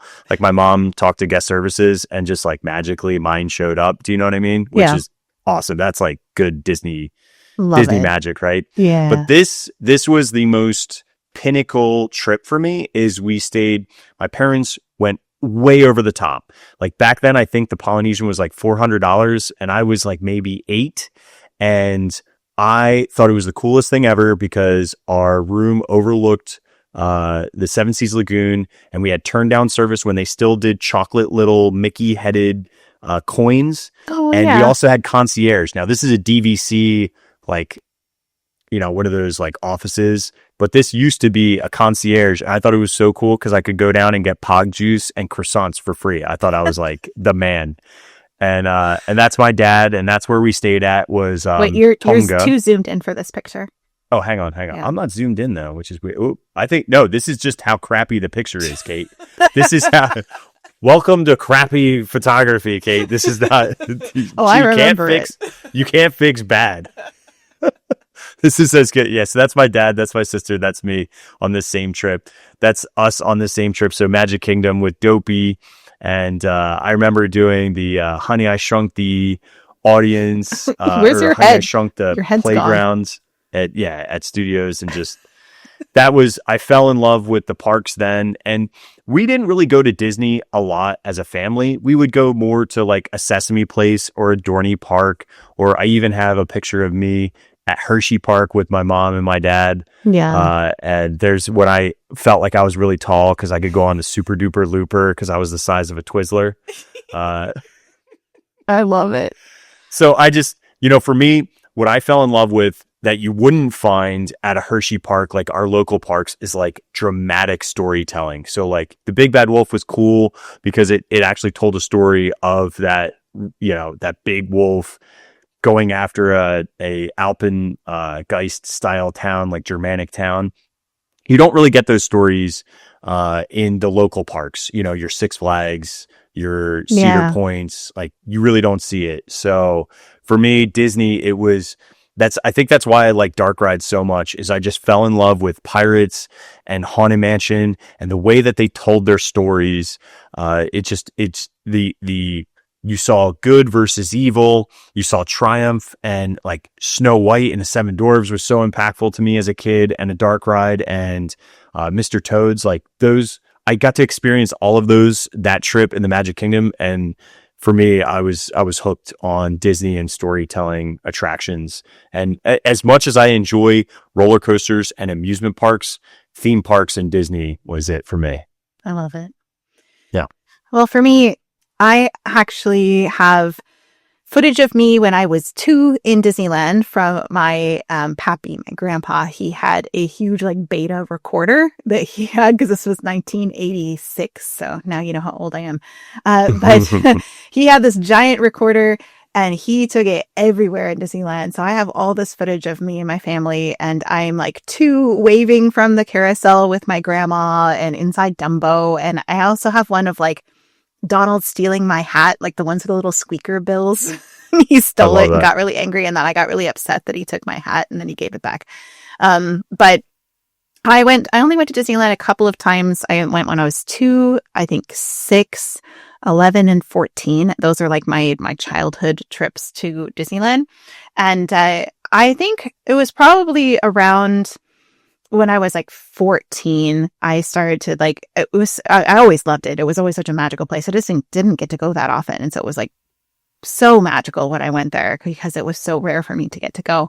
And I started just kind of like looking at the details. My dad always encouraged me to like look at the weather vanes, look at these details, look at these things. And he was always like, this is really cool that they made it like this. And I was like, oh yeah, it is kind of cool. And so I really started to look deeper into like what was actually like telling the story at that point. And then as I got older into my teens, my 20s, I was just like obsessed with the little details of Disney history. And I would go on like the disc boards and like there's a whole bunch of like, chat boards at that time that are still kind of around there on the internet where people would just like ask about the most obscure thing. And then you'd follow it down this rabbit hole. And then I just like, and for some reason, something about my personality, I don't know if I have some sort of photographic memory or something, but if I read something, I retain it. And then I can kind of reference it almost like an encyclopedia. It's weird. That's why I'm like, I can just pull stuff out of thin air a lot of the times. I'm very grateful for that kind of memory. But that's where I just started amassing this input. I'm like, input. I'm like, and I read all these books and I did all these things. And over time, it just became like, now I've reached the end of what I can read and the end of what's out there. And I want to know more. And then I just started to research more. But I would really say that it's my dad that helped me truly fall in love with Disney, with looking at all the details and whatnot. And I actually recently got to do an interview with Disney Sirius XM Radio. They have a special they do a special segment called like Be Our Guest for the Day. And so I actually get to introduce songs on the radio of my favorite songs with some Disney history stories. So stay tuned. That's coming up soon. That's cool. But they asked me like, some of my earliest memories in the park. And I was like, it was really going with my dad. And it's really special now that because my dad is getting on in years, that he used to take me to Disney, but now I get to kind of take him, which is really special and bittersweet in its own way. But yeah, thanks, Dad, if you're listening. Appreciate you and for taking me to the parks. We got a few more to go, and we should jump into it, Kirk. Okay. From Anonymous in Japan, why does the interior of It's a Small World at Tokyo Disneyland resemble the version of Magic Kingdom? And why was the exterior modeled after the Anaheim version? I rode it at Magic Kingdom the other day, and it brought back nostalgic memories. So I think there's like a practicality point, and this really kind of gets honed in when I think about Disneyland Paris and taking the best elements of a ride when you remake it so many times. I think about Big Thunder Mountain and how Big Thunder Mountain had been created at so many other parks. And this was, to me, arguably the best version of Big Thunder because they learned so much from previous versions. So I think it's the concept that Anaheim has the better exterior facade, and even with the additions of the new characters like they did in Disneyland's version, they adopted that in Tokyo as well. And it's something that they said they were going to do in Walt Disney World, but they still haven't. But some of the scenes and structure are more similar to the Walt Disney World version, particularly in pacing, because the World's Fair version, the Anaheim version, is like 14 minutes. It's a little too long. So the Tokyo one is about 10 minutes. So that's like more of like space and throughput wise. Sure. And then, and then the other thing that I think is a big thing, and the reason why Walt Disney World didn't get a good exterior facade, because ours is it's absolute crap. It's not even like kind of crap. It's just horrible. Is because of our weather, and not so much like rain, because it actually rains more in Japan. Because I was looking at like how much per capita rain, because I was like, oh, I wonder if it's the rain, but it's not. It actually has to do more with the density of lightning. So, for Florida, it averages roughly 50 to 60 lightning flashes per kilometer. And so that's like 1 to 1.4 million cloud to ground strikes annually across the state, where Japan is 400 to 800,000, and it's roughly about 5 to 10 flashes per square kilometer. So Florida, 50 to 60 lightning flashes per square kilometer, and then for Japan 5 to 10. So like just for safety wise, you're getting an outdoor experience that's better. It looks better. It's nicer. It's short for duration purposes, but then also is safe because of lightning. And that's why Florida sucks on the outside. Yeah. Well, and in terms of like developing Tokyo, when the Oriental Land Company was designing the park along with Imagineering, they basically like looked at the Disney parks catalog and picked their favorite elements from all the existing parks. They're like, we'll take that and we'll take that and we'll take this one and we'll take that. And it ended up being about 50-50 Disneyland and Magic Kingdom. So that's why it's kind of a weird mix of both, is because they're just like, well, we like that one over there, but we want this version over here. And that's kind of how it ended up being as it is today. So, oops, I forgot. I pulled photos for this, just if you're not familiar with what Tokyo Disneyland's looks like. So if you've never seen TDR, here is just some exterior shots of the facade. It's a lot more colorful than the Anaheim version, which I thought was kind of interesting. But if you notice, this last room is very similar to the Walt Disney World one, although I feel like the Disney World one is a little bit more whitewashed. Yeah. So. Yeah. It's colorful. Like Disneyland Paris is also a lot more colorful, but it's not as saturated as Tokyo. It's a little bit lighter. Tokyo is right in your face. Yeah, it is. It is. It is bright. It is screaming small world at you. That's true. Mm-hmm. Caitlin, or KDX Lee from Norco, California, says, "Hi, Kate. I have a few questions I thought I'd ask because I couldn't just choose one. I hope that's okay. Since more of Mark Davis's concepts with cats got canceled, do you think he pivoted to include the Werecat Lady painting?" First of all, I love this. Yes. That you are clearly a historian. In the portrait gallery, to be able to still have some inclusion of cats. Kate? Oh, most definitely. Mark crammed in as many cats into his scenes as he could any way he could. He clearly loved cats. And I did a post a while ago about how many cats were in his concepts and how few we got because of that. There are some, like, in the graveyard and whatnot, there's some cats, but if he had his choice, I think he would have put cats in every single scene if possible.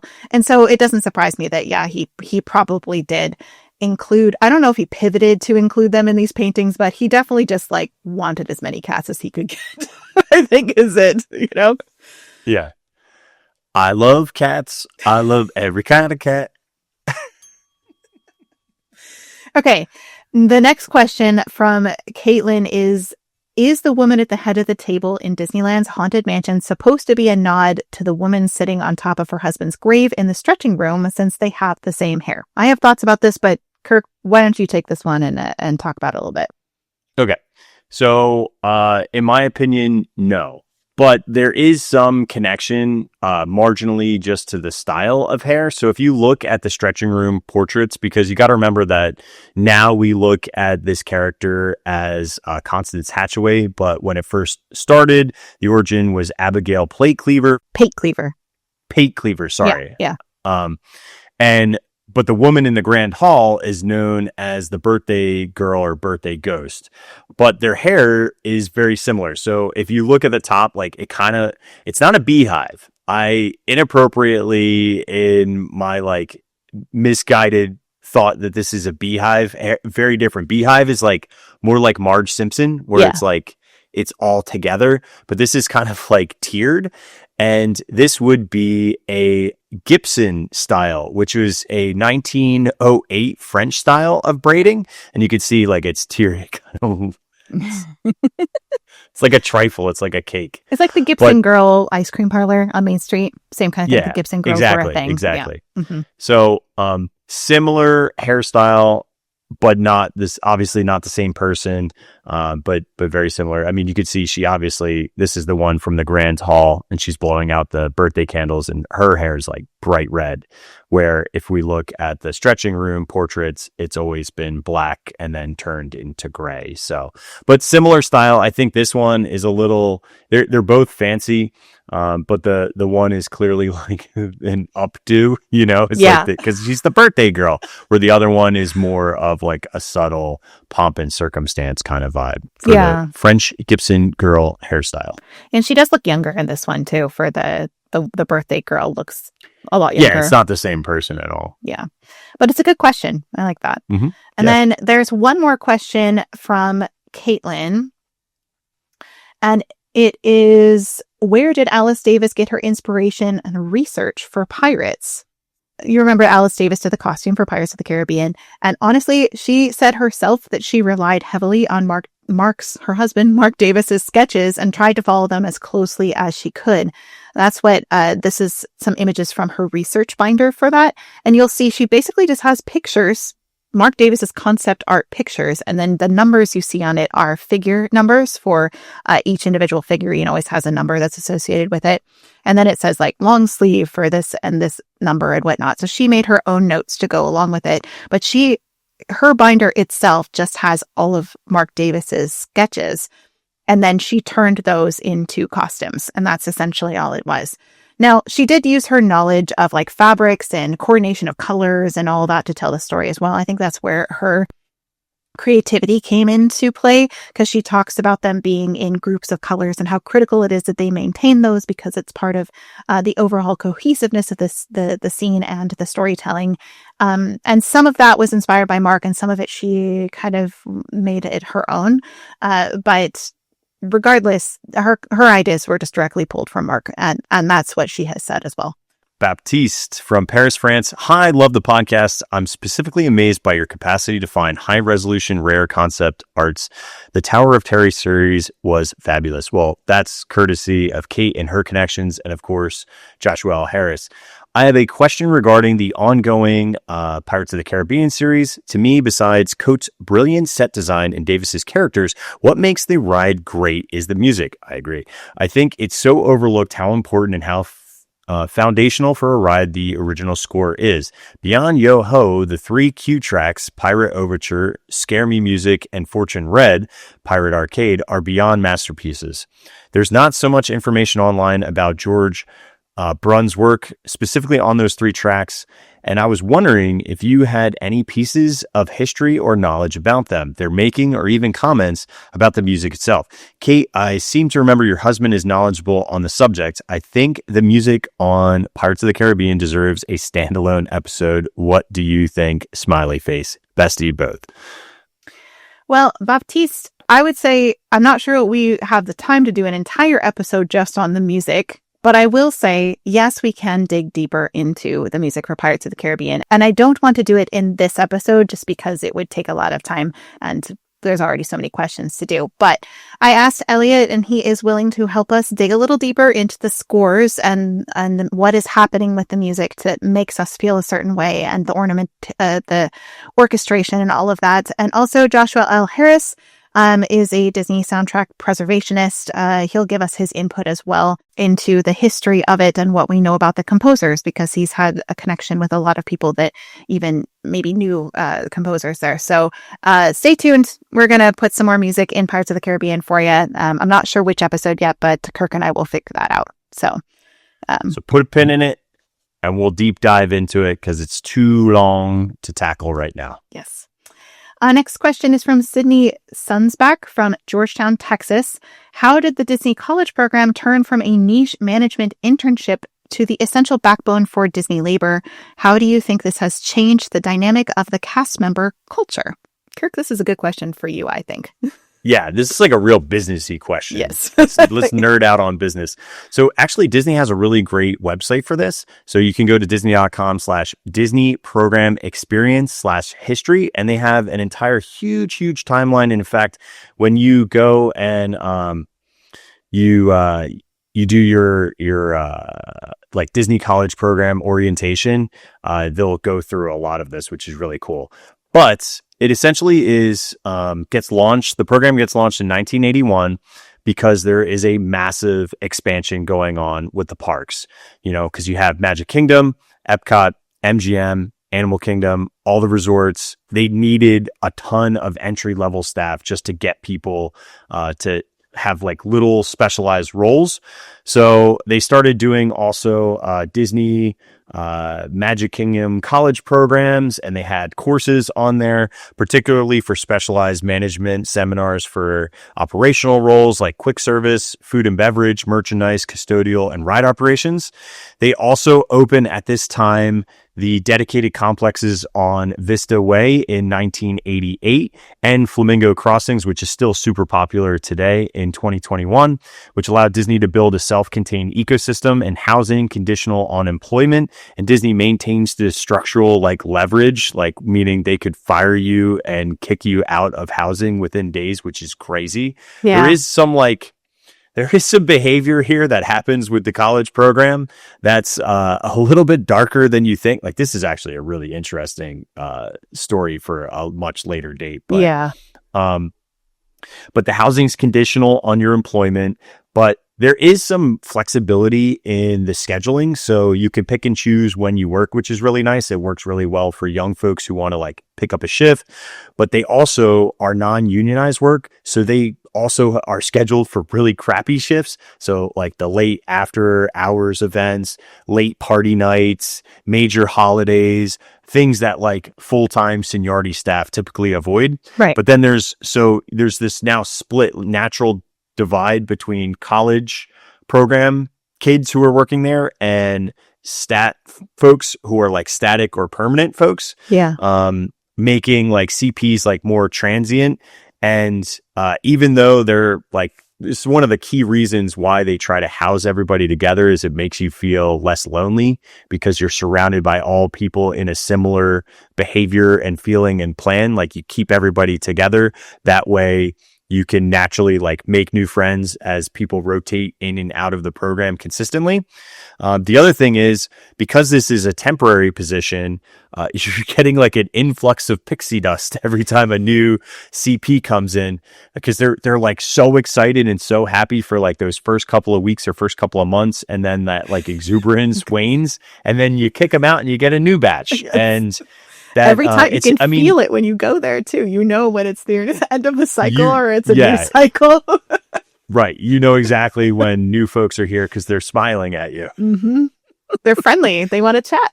Yeah. But it's a lot. I mean, you're working like 50 plus hours if you want. So it's very demanding. And obviously like the younger folks can keep up with that kind of pace because it's really, really intense. But the good thing is, here's one of the overarching, this is your best foot in the door to lead you down a career if you want within the Disney company itself, because it is very large. It's very expansive with many different branches. And this is a great way to get injected into the corporate society. So then you can decide where you want to disseminate out into something else. And I will also tell you, as somebody who has hired and fired a lot of folks, if I ever saw Disney on your resume, even as a CP, we always were like, oh, interesting. Because it like you naturally had a better tolerance for pain when it came to customer expectations and delivery. So I thought you were going to say because you're like friendly and have a high standard of work ethic or something. You're just like, you have a tired tolerance for pain. I'm like, oh no. I mean, I worked in sales. High tolerance for pain is about the best you get. It's fair. It's fair. Yeah. Mm-hmm. Interesting. Huh. Well, thank you for the little peek behind the curtain of Disney College Program. I also think Disney College Program, honestly, it's just cheap labor. It's cheap labor. Like, and, you know, like, yeah, I think you hit the nail on the head of like, they can work odd hours and they can do all kinds of things. And when you're that young, like, you're like, I'm just grateful to be here, you know? Yeah. I mean, in the 80s, they needed a bunch of bodies to do like easy, low skill level work.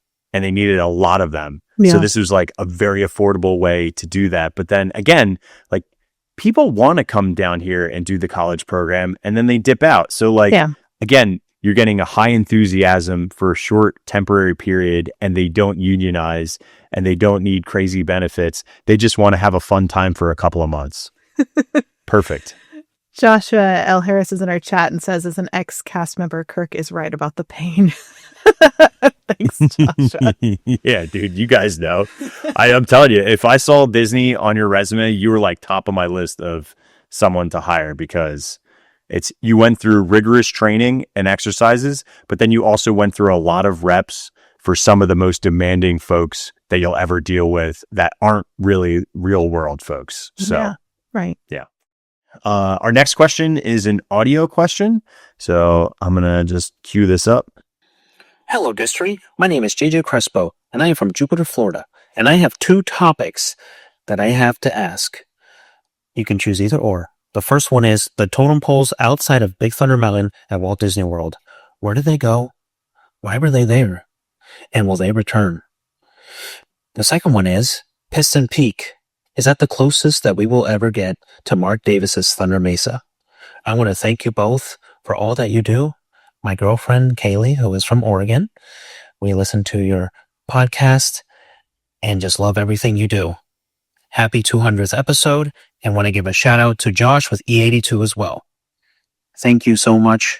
Keep up the good work and positive vibes. Have a great day. Oh, thank you, JJ. Yeah, JJ, thanks for calling in, dude. I appreciate I that. love that, man. That's great. Now, Kate, you had talked early and at length when we were doing Big Thunder in your episode. You wrote this down, episode 182. Oh, yeah, at the 1 hour and 10 minute mark. Actually, it was in our Peter Pan series. We talked about the totem poles at length. Episode 182. The Peter Pan series. Yeah, if you want to go back and hear that. But the long and short of it, I won't go into deep dive here, but you can go and see it there, is that the totem poles actually came from Disneyland, from their Indian village. And then when the Indian village closed, they removed them. You can see them here backstage.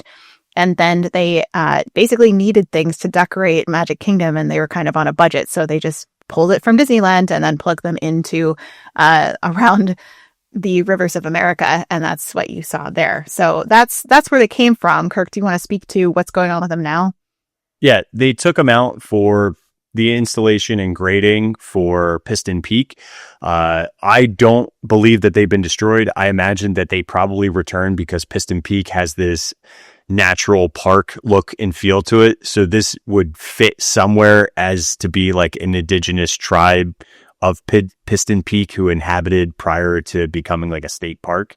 So I imagine that probably is the future of them, although none of this is substantiated, but I doubt they've been destroyed because it's a big part of Disneyland history. And I think that would be sad if it just got destroyed. If anything, they'll just go into storage. If they decide not to put them in, they'll probably just store them somewhere or auction them off, which we have seen as well. That's always a possibility. Things. Yeah. Mm-hmm.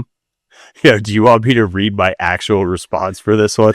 I do. For the Piston Peak question, please read your responses. I can't. It's so bad. All right. Is Piston Peak the closest we'll ever get to Mark Davis's Thunder Mesa? No. Are you kidding me, bro?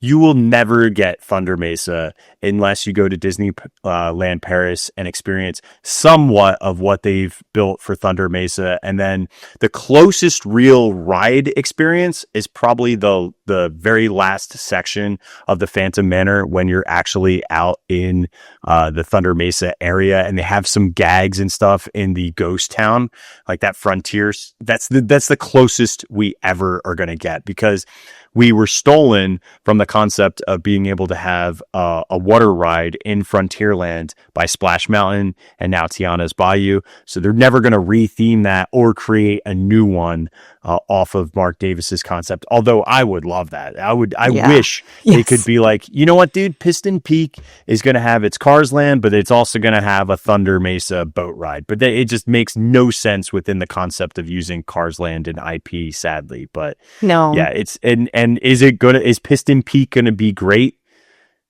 Have you been to Cars Land and Disneyland? It could be. Maybe you should check that out.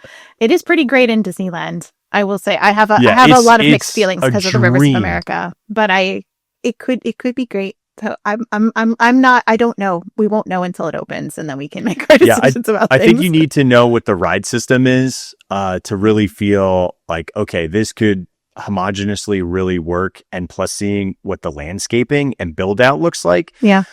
It could be great.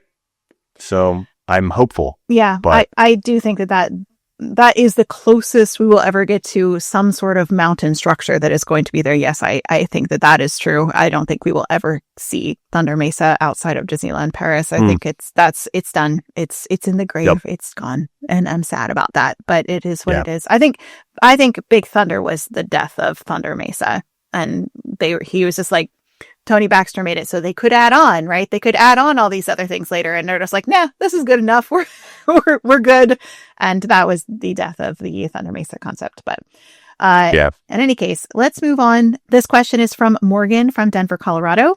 What was changed on Pirates of the Caribbean after Walt passed away? And the answer is they likely tried to keep it as unchanged as possible, because at that point, they like really floundered for a while in WED. And like they really lost their head, essentially. Like Walt always was the final say of everything. He guided people a lot of directions. He was the one who had final approval, and suddenly he was gone. And they were terrified to do anything that wasn't something like Walt had approved and the way Walt wanted. So you have to kind of think of like when he passed away, they're like, we're going to finish this thing and we're going to do it kind of like exactly the way it is now, because we knew like Walt liked this.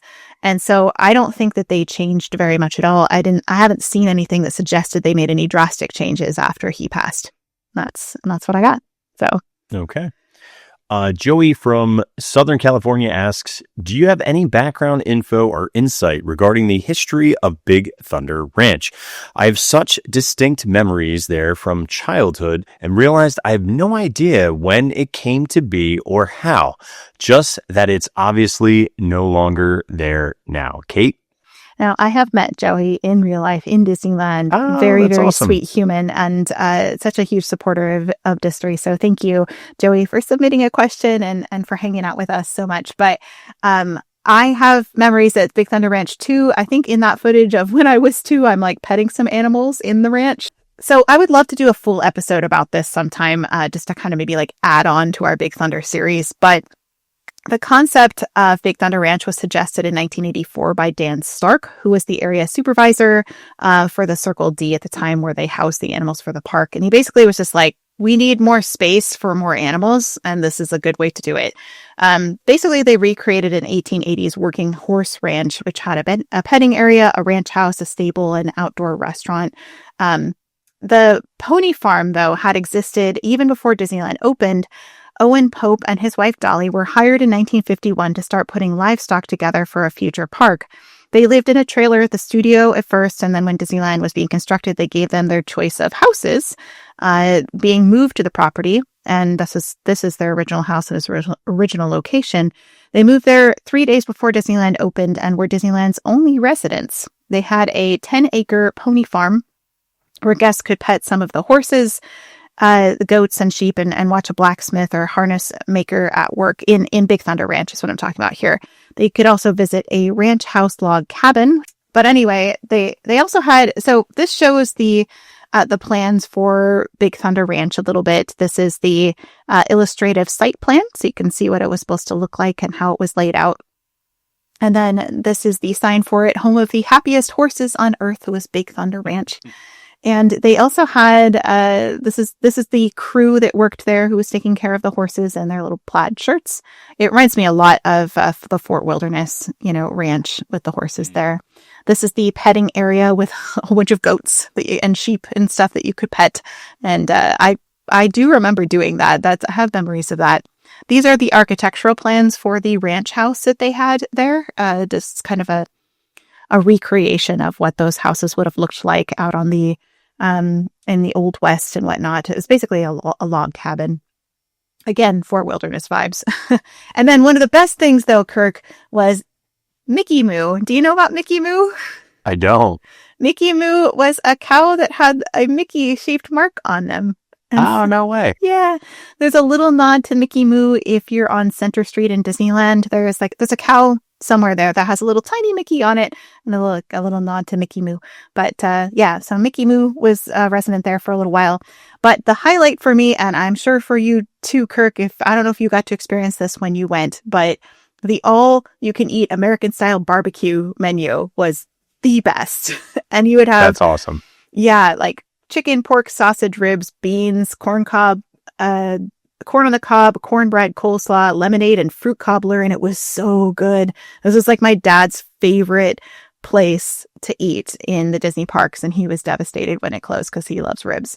So it reminds me a lot of the fare that you find at Hoop-de-doo? Oh gosh, at Hoop-de-doo Review. It Yeah. looks, even the way they serve it. Yeah, it's like family style. Yeah, Mhm. and it's so good, or it was so good. Mhm. The ranch closed around February 1996. They used it for a show for a little while. Then in 2004, it opened up as Little Patch of Heaven to promote Home on the Range, and then became Big Thunder Ranch again before finally being swallowed up by Galaxy's Edge, which is why it's gone now. But this is what it looked like. The vibes were immaculate there. In the evenings, they would have live music. And so one of my best favorite memories of Disneyland is at twilight, they were singing James Taylor's Sweet Baby James. And it was just like really quiet and peaceful. And the evening had fallen. And it was like so quiet in the middle of Disneyland. And it was so lovely. And I'm very sad that it's gone. But you can still see a little piece of it. The lanterns that are kind of roughly in the area that would have been the entrance for it. It's kind of like where it forks off to go to Galaxy's Edge. There has little lanterns that say BTR on them. And you can also see them from the railroad too. So keep an eye out for there. But in the area where it used to be, there's little lanterns that have the initials of Big Thunder Ranch in case you just want to go and reminisce where it used to be. So, yeah. So thanks, Joey, for submitting that question. It was fun to kind of revisit that. Yeah, reminisce a little bit. Okay, next one is from Zohar from Israel. Where do you each think the balance between preserving history and creating new lies? I ask because I know Kirk and Kate have differing opinions on the incoming update at Carousel of Progress, which makes me wonder if y'all have a general opinion on what's touchable and what isn't. Okay. I'll start off real quick. I think from a practicality perspective, everything in Disney is touchable, right? Like there's nothing that's like set in stone. However, there is like a deeply ingrained Disney adults and Disney fandom that thinks certain things should be left alone without change, right? But then there's also things that like would probably die and not exist if they didn't get changed. Think something like the Tiki Room under new management and then it went back and reverted, or the Country Bears, which was on the complete chopping block of not existing anymore in Walt Disney World and obviously does not exist anymore in Disneyland. So I think there's like certain things that like save attractions. Now, Carousel Progress is really unique and weird because of the building structure itself, because it was built in the 70s. That structure definitely has asbestos in it. And there's the people mover there too. So now that is a standalone building. So it has less concerns and issues because it's just like on its own. But the reason why you can't get something where Alien Encounter / Stitch's Great Escape is because of that asbestos. And it's attached not only to anti-gravities, it's attached to Star Traders, it's attached to Cosmic Rays, which is the #1 busiest quick service in a theme park. So like, unless it's a retheme, they can't do a full teardown and like new construction, particularly in those older building sets, unless they just demo everything, which is typically what they would do in that instance. Yeah. However, what I would say is there's certain things that shouldn't get touched. And like, I know Kate and I agree that treasure room scene in Pirates in Disneyland is that is a misstep 100%. It was like plussing where it didn't need to happen. Right. There's definitely instances where you're like, okay, this could use a refresh. It's really old, or even like the tech is just outdated. So like little plussings. And I think, Kate, why don't you go into some of like the good versions of what that looks like? Yeah, so I think there's ways of preserving history while still making changes. Some good examples of that would be like Snow White's Enchanted Wish in Disneyland really did a great job of working the original animation into the story as much as possible and left in a lot of things that people loved about the ride, the scary sections with the witch and things like that. We went over this in our Snow White series, so I won't go over it too much here. But also like the Adventureland treehouse, I think, went from the Tarzan treehouse back to more of the Swiss Family Robinson feel without kind of like going back to that story fully. So the people who love the Swiss Family version still recognize the stuff from it, but it also is accessible to the people who maybe like, I'd never even heard of Swiss Family because it is a pretty old movie by now, and book. So I think those are great examples. In terms of things that are untouchable, I would say anything that's like from Walt's era that is still intact in my mind is untouchable or nearly so. Maybe small updates that don't disturb the story or look too much out of place, like Haunted Mansion, Pirates, Main Street, the castle. I was like, micro adjustments maybe, but not giant big changes to those things. I really think that they should stay intact. And that's me as a historian. I was like, they're like historic artifacts at this point, but they're also beloved for what they are. And I think we really have to balance nostalgia and the new with anything that we create. The Imagineers would do well to recognize that nostalgia itself has become an attraction for many of us. We go because it hasn't changed, and we love that.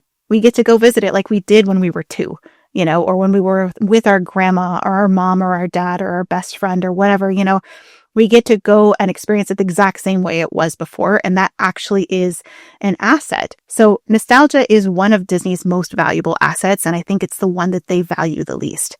And I think that is the problem that we're seeing with things like the change in Pirates, is that we loved it the way it was. We didn't need it to change. It was unnecessary.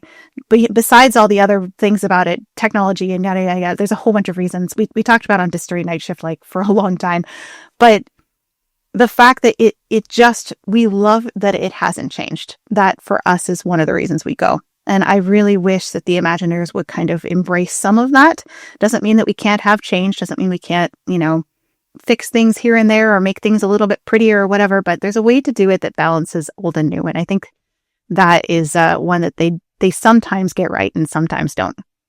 Well, I would even make an argument that for Pirates specifically, that treasure room was probably a sense of calm and intrigue. Yeah. And now it is, because of the sound, has now become like disruptive. Yeah, well, and you hear it in all the other scenes too, So that's what I'm saying. So there's like all this sound bleed of like, you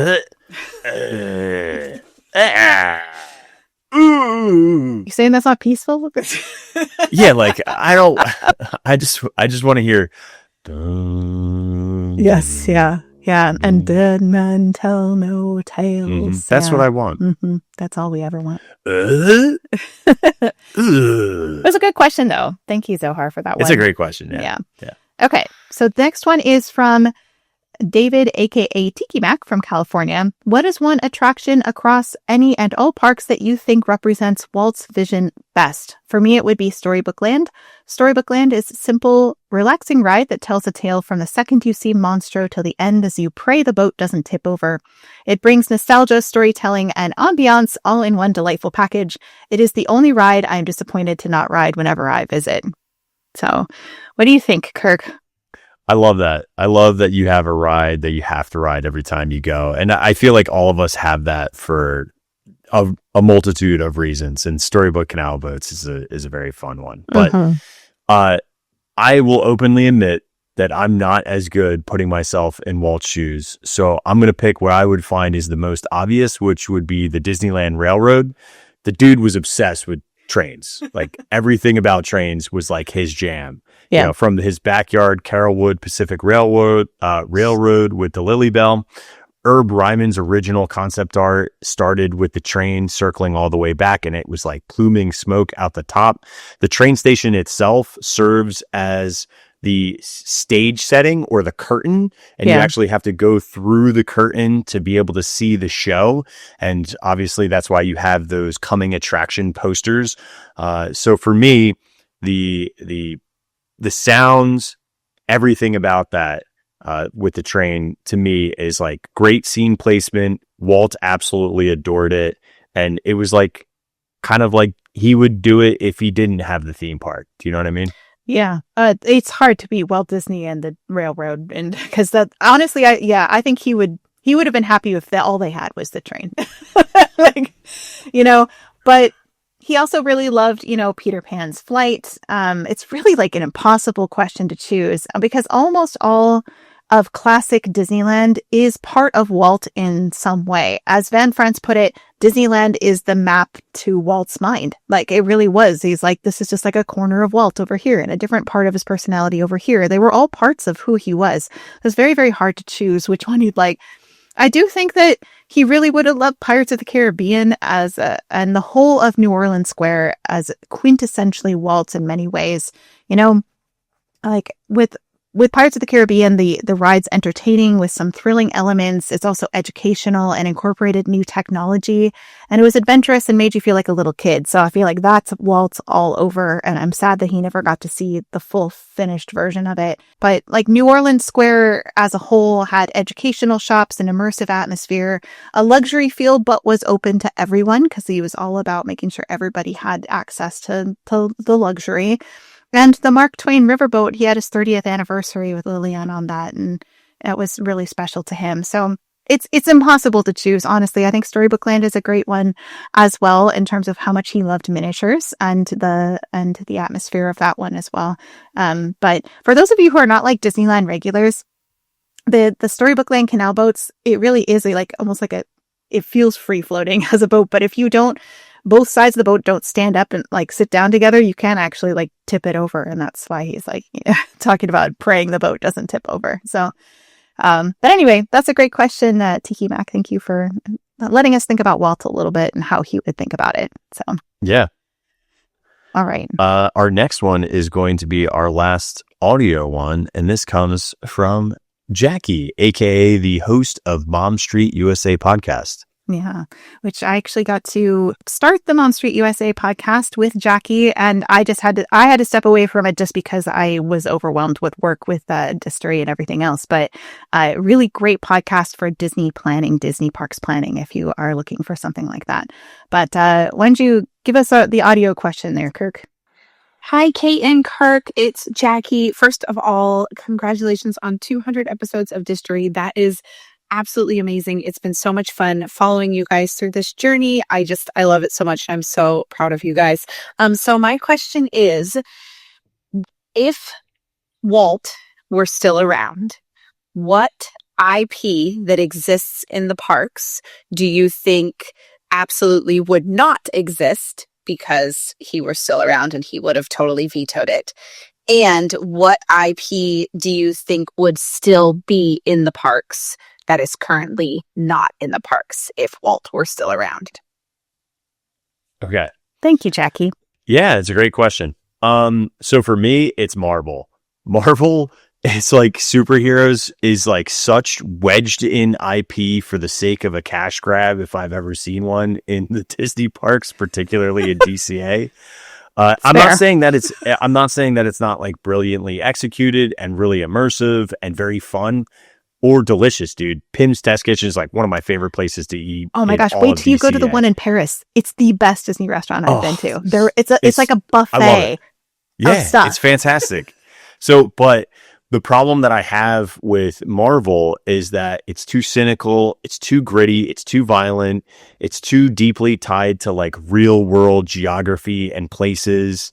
And to me, it's not like pure, clean escapism, which you would find in other types of like intellectual property. But the funny one, and I originally thought in my head that this would also not make sense, but I thought about it quite a bit. I think Star Wars actually has a place with Walt Disney because it's like a romantic space opera with good versus evil, with dark versus light. Like I think he actually would have been really down with all the stories of Star Wars, particularly when I think about Tomorrowland and thinking future forward and rockets. And I think Star Wars would have been a really great story that he would have been intrigued by and actually would have been okay with integrating. Because like if you think about a lot of the classics, these stories were not original Disney creations. They were fables or they were pulled from old lineage. So it's, I don't think it's bad that they have external IP. I just think Marvel does not fit. Yeah, I agree with you. I don't think he would have approved Marvel. I mean, I like Marvel. I've watched the whole cinematic universe in chronological order and whatnot, and my kids really love it. And so it's good. It's like we've worked on enjoying it, because at first I was really against it when it first kind of like got introduced to the park. So I was like, what the heck is this? What are we doing? So I was like, I'm the kind of person who's like, if I don't understand something, I'm going to try to see what people like about it. So that's why I watched all the movies, and I was like, okay, I can see why people really enjoy this. And then I got into it, and I was like, Loki tipped me over the edge. I really like Loki. So, but I will say, I agree with you. I don't think Walt would have okayed that. I also think Star Wars, maybe if it had been a little bit more educational or science in the mix, because he's really into that. And I'm also kind of like, I don't think like ESPN, Hulu, Fox would have ever been in the mix. He would have been like, why are we doing that? Like, that's not us, you know? Like, I think it's a... Yeah, it was that weird progression of just absorbing and becoming more of like a media group. Yeah. To try to push their intellectual properties out through distribution. I think that was like the main purpose of the acquisitions, but it never like resonated inside the like. I mean, ESPN doesn't even exist as that big giant like bar whatever at the boardwalk. I mean, I know they still technically have the ESPN sports complex, like the wide world of sports. Yeah. Okay. Yeah. I don't. It's for the average Disney fan. It's like, okay, well, that's different. All right. Like, it's like, okay. And people who really love sports, they're like, great, like we'll tie these two things together and that's awesome. But it's like, you know, it's just like, oh, this is a weird thing to have here. But in terms of like what IP would still be around if, in terms of what IP would still be in the parks if Walt was still around, you know, I wonder if he would do anything with, you know, Oswald now that he got Oswald back. I feel like that might be something there. Or I wonder also if maybe he has too many bad memories and he wouldn't want it around at all. You know, that's also an interesting thing. Maybe more educational minded attractions in general, like true life adventure documentaries. I found this really cool image in that pitch book of Space Mountain. And I was like, oh, that one's awesome, for Walt Disney World. But I feel like, you know, even though it was sponsored, Adventure Through Inner Space maybe would have stuck around longer because that was pretty educational. Anything with a lot more to do with Tomorrowland, space, technology, the future, and not a fictionalized one like Marvel would be, you know, like an actual one because he was so into that. I also kind of think he might have loved, like, you know, the Muppet Show and the characters had he like lived long enough, because there's a lot of wholesome, charming humor in there. Yeah. I feel like he would have gotten into the Muppets over time. So, but they're so fun. What about you? Had a really interesting answer for this, Kirk. What is yours?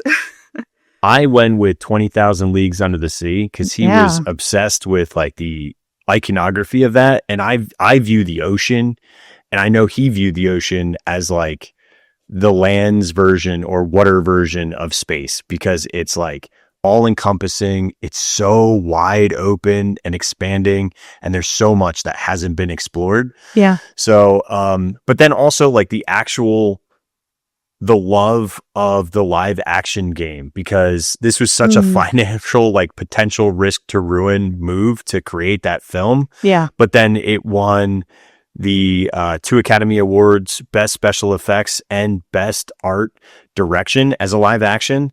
And I just kind of feel like it paved the path because there's like all of these natural things that get shown from it. So like connecting to what Kate said about the true life adventures, like the nature documentaries here. And I also just think he really liked Harper Goff. So like, I don't think he would want like his stuff destroyed. Fair. I mean, and they did put it in to Disneyland Paris. They have a walkthrough for the 20,000 Leagues Under the Sea, which is similar to the one they had in Disneyland when it first opened. So if you ever get over to Disneyland Paris, Kirk, you got to check that one out. I think you'd really enjoy it. Yeah, I love walkthroughs. Yeah. No, I would actually like that. You would, because really of fun. that movie. Yeah. Yeah, of 100%. You like dark I always really liked, even though I'm not the biggest fan of open ocean and submarines, I forced myself to go on the submarines when I was a kid in Magic Kingdom, and it was really cool. I still think about the underwater animatronics and the horror that they produced in my little brain looking out the porthole, and I loved it. I thought it was great. Have you been on Nemo subs in Disneyland? I have, but I didn't do it last time I was there. I promise when I'm in September, I will definitely be going on them, because we ran out of time, but I have like 3 or 4 days in Disneyland/DCA, so I'll have plenty of time. There you go. Okay. Well, we got one final question. Actually, really love that this is our final one. This one is actually from Bree. It says, "Hi, Kate and Kirk. Bree here. I have a question for the both of you, but first I want to say congratulations on 200 episodes. I also want to say that Bree's one of my early readers, and she's really wonderful. So thank you, Bree, for being an early reader for my books. Yay, anyway, Bree. we all know Bree. just how much effort and time you two put into these episodes, and the work you are doing is so important. You should be really proud of this milestone. My question is for the both of you. I want to know if you could travel back to any single year in Disney Parks history for one day, which year are you going back to? And I'd like to know this for each of the 6 U.S. Disney parks. So in your opinion, what is the best year to have been at each park? Whether it's for an opening day, your favorite version of the ride, nighttime show, or even food items. I'm really curious to see if you guys agree or disagree on any of these. Thanks for answering. Bree, I had to do a lot of work to find the dates because I had a lot of mine are attraction based because some are nostalgic based or some things are just things I never got to experience. Yeah. So I had to find like the perfect crossover timeline that like encompassed like, okay, I'm going to have to cut out this, but I'll get these 6, you know? Same. Yeah. Okay. So let's start in Magic Kingdom. Kirk, where would you... Yeah, we'll go park by park. When did you go? So I went on June 20th, 1995, the opening day of my favorite, when I was a kid, attraction, Alien Encounter with my boy Skippy. It would have been opening day, which they had an opening ceremony for. But then also I would get to go on Snow White's Scary Adventures as well as Mr. Toad. Yeah, that's a good one. I would go to Magic Kingdom on October 25th, 1971. That's when they had the opening ceremonies with Julie Andrews. Also, Nixon was the one that gave them the flag that they raised. So, 2 points for Kate, since you know how much I love Nixon in Disney history. But yeah, I would love to run, like, I know she was filming and whatnot. You wouldn't be able to see her, but like, still, Julie Andrews in Disney. Yeah, that's pretty cool. I know. I just can't much better than that. So it'd be fun to also go to the Contemporary and watch Nixon stop being president and just fly away in a helicopter. But that's another day. That's a different day. Yes. All right. Yeah. Epcot, Kirk. Oh, 1996 was a gorgeous time. I actually was there for 1996. And we had Horizons in Epcot, the World of Motion, the OG good Figment with Good Dreamfinder, Figment. Yes. Maelstrom before Fast Passes, Captain EO, and Body Wars. It was like just what an amazing time to be alive. And the good version of Club Cool. Oh, yeah. Well, the first time I ever went to Epcot was 2003, which I feel like was not very long ago, but apparently it was long ago and I'm old. But I did actually cheat for this one and consulted, because it's not a park that as familiar nostalgically for me. But I cheated and consulted Joshua L. Harris of E82 for my answer. And he says 1992, the final flowering of Epcot Center. Among many things, the Wonders of Life just opened a couple of years ago. Communicore still exists in its original form, with its plaza reflecting pool still intact. Walter Cronkite is in his final years of hosting Spaceship Earth. And the 10th anniversary upgrades to the American Adventure just debuted. And Surprise in the Skies is performing at and over World Showcase Lagoon. So I'm going with 1992 at the recommendation of our Epcot expert. So I believe him. He's better than anybody at it. Yes. All right. MGM, Kirk.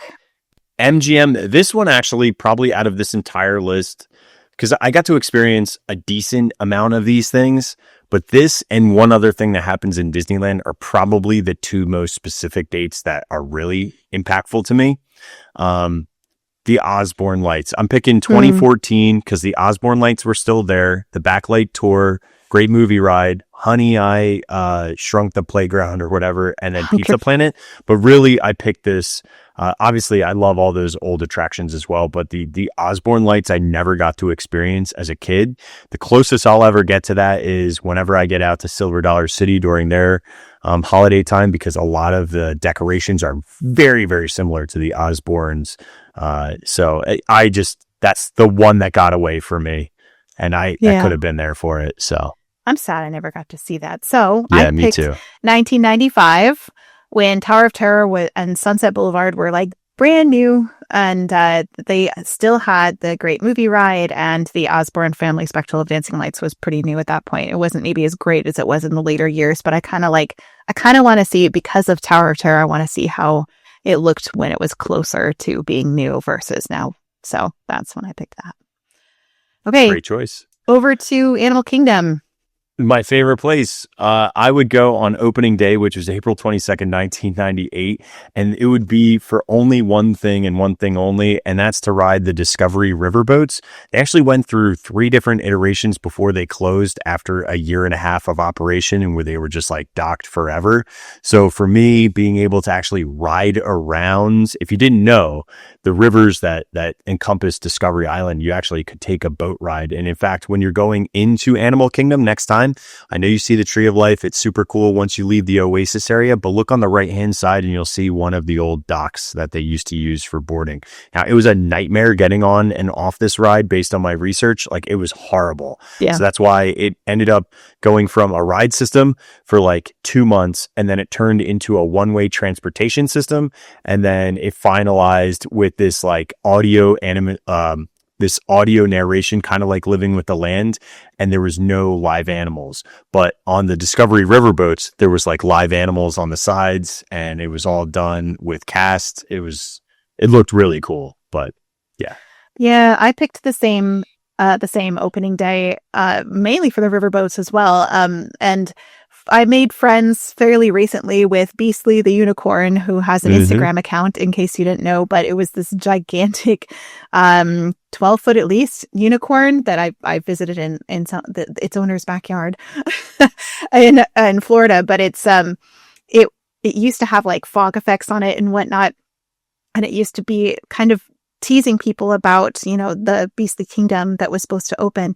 Now, it obviously was removed because now it's hanging out in somebody's yard, but they still do have some rocks on the right side that kind of look like a little dragon, and that was kind of near the entrance of what was Camp Mini Mickey and now is Pandora. So if you're going over that bridge to Pandora, you can look to the right and you can still see some rocks that look like a little dragon there. But the other reason I picked that year was because that experience at the park is as close as it was to Joe Rohde's like vision for what that park would be. And he, such an incredible placemaker, scene setting person for such deeply researched history.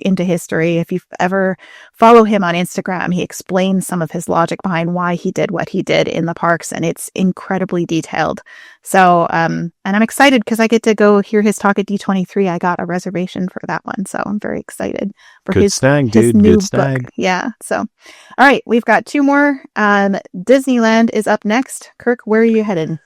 I'm heading to Disneyland on December 31st, 1975. I've just never done New Year's. I thought that would be fun. Oh, yeah. But particularly, I would go for Mine Train Through Nature's Wonderland. When we did our Big Thunder series, I fell in love with that attraction. Yeah. I never knew it even existed before we started doing like a deep dive research into like the origins of how we got to Big Thunder. Yeah. And it was so well done, especially at the ends. Like, it would be cool to do the stagecoaches and all that stuff, but like, I'll be honest, I'd much rather take an attraction and watching like the boulders almost land on top of my head would be like my everything.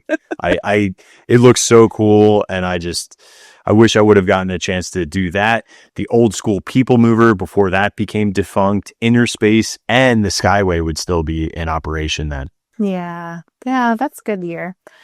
This one was so hard for me because there's so many I want to go back to, but I would say 1966, anytime after New Orleans Square opened and while Walt was still in the park before he was like hospitalized. I would love to catch Louis Armstrong playing on the Mark Twain, or that's crazy. Have a date night in Disneyland. Like, that's like a really sad that I never got to do that while it was a thing. They do like Sweethearts Night and whatnot, but it's not the same. It's not the same as date night in Disneyland. So. It's like more about like food and like character meets. Yeah. Last one, DCA. Where are you going? There is no history at this place. This dungeon of despair. There's only one thing It's only one thing good at DCA. Well, I mean, I guess San Francisco is fun to eat at, but June 15, 2012, the greatest thing that they've ever done, which is opening Cars Land and Radiator Springs Racers. And that whole entire area that is the only reason I step foot in DCA. That place is just devoid of life. I mean, I don't mind Buena Vista Street, but I loved it more when it had the red car trolley on it. I picked 2016 before they closed A Bug's Land, and before they shut down the red car trolley, and also before they converted Tower of Terror, which is such a huge critical piece of it because now we have that monstrosity we have now. I don't mind the ride, but it looks awful from the outside. We also had California Screamin' back then, which I really miss the original music to that, even though I like Incredicoaster, but I really liked California Screamin' a lot, so I'd like to go back and ride that again. So, yeah. So I don't know. It's hard to beat the num num smell. Num Num Cookie. Yeah, no, I do. I mean, I still like it, but I liked California Screamin's music a lot, so I'm bummed that's gone. But yeah, somewhere in the mix of still, we have Buena Vista Street because that was a way big improvement, and Cars Land is there, but we still have some of the elements that I did like, and that's kind of where I'm at. So, like how Ariel looks like it's in an office building. Because they just plugged it into an old theater, but it's a thing. That whole park is awful. It really is bad. It's better now. They fixed a lot of it, and I don't. But I still go whole trips to Disneyland and still don't go to California Adventure, which people think is crazy. But I'm like, I do think that's crazy because I have to set foot in Cars Land. It's so good. I have to ride Radiator Springs. That's like one of the greatest rides they have over there. I do love that ride. But I will go usually I'll pop over there for dinner at Flo's with the view of the cars going by in the back on that side little of balcony Flo's. area or whatever. And so even though the menu at Flo's kind of sucks right now, but it does. But in any case, I love the vibes there, so I'll find food and sit there.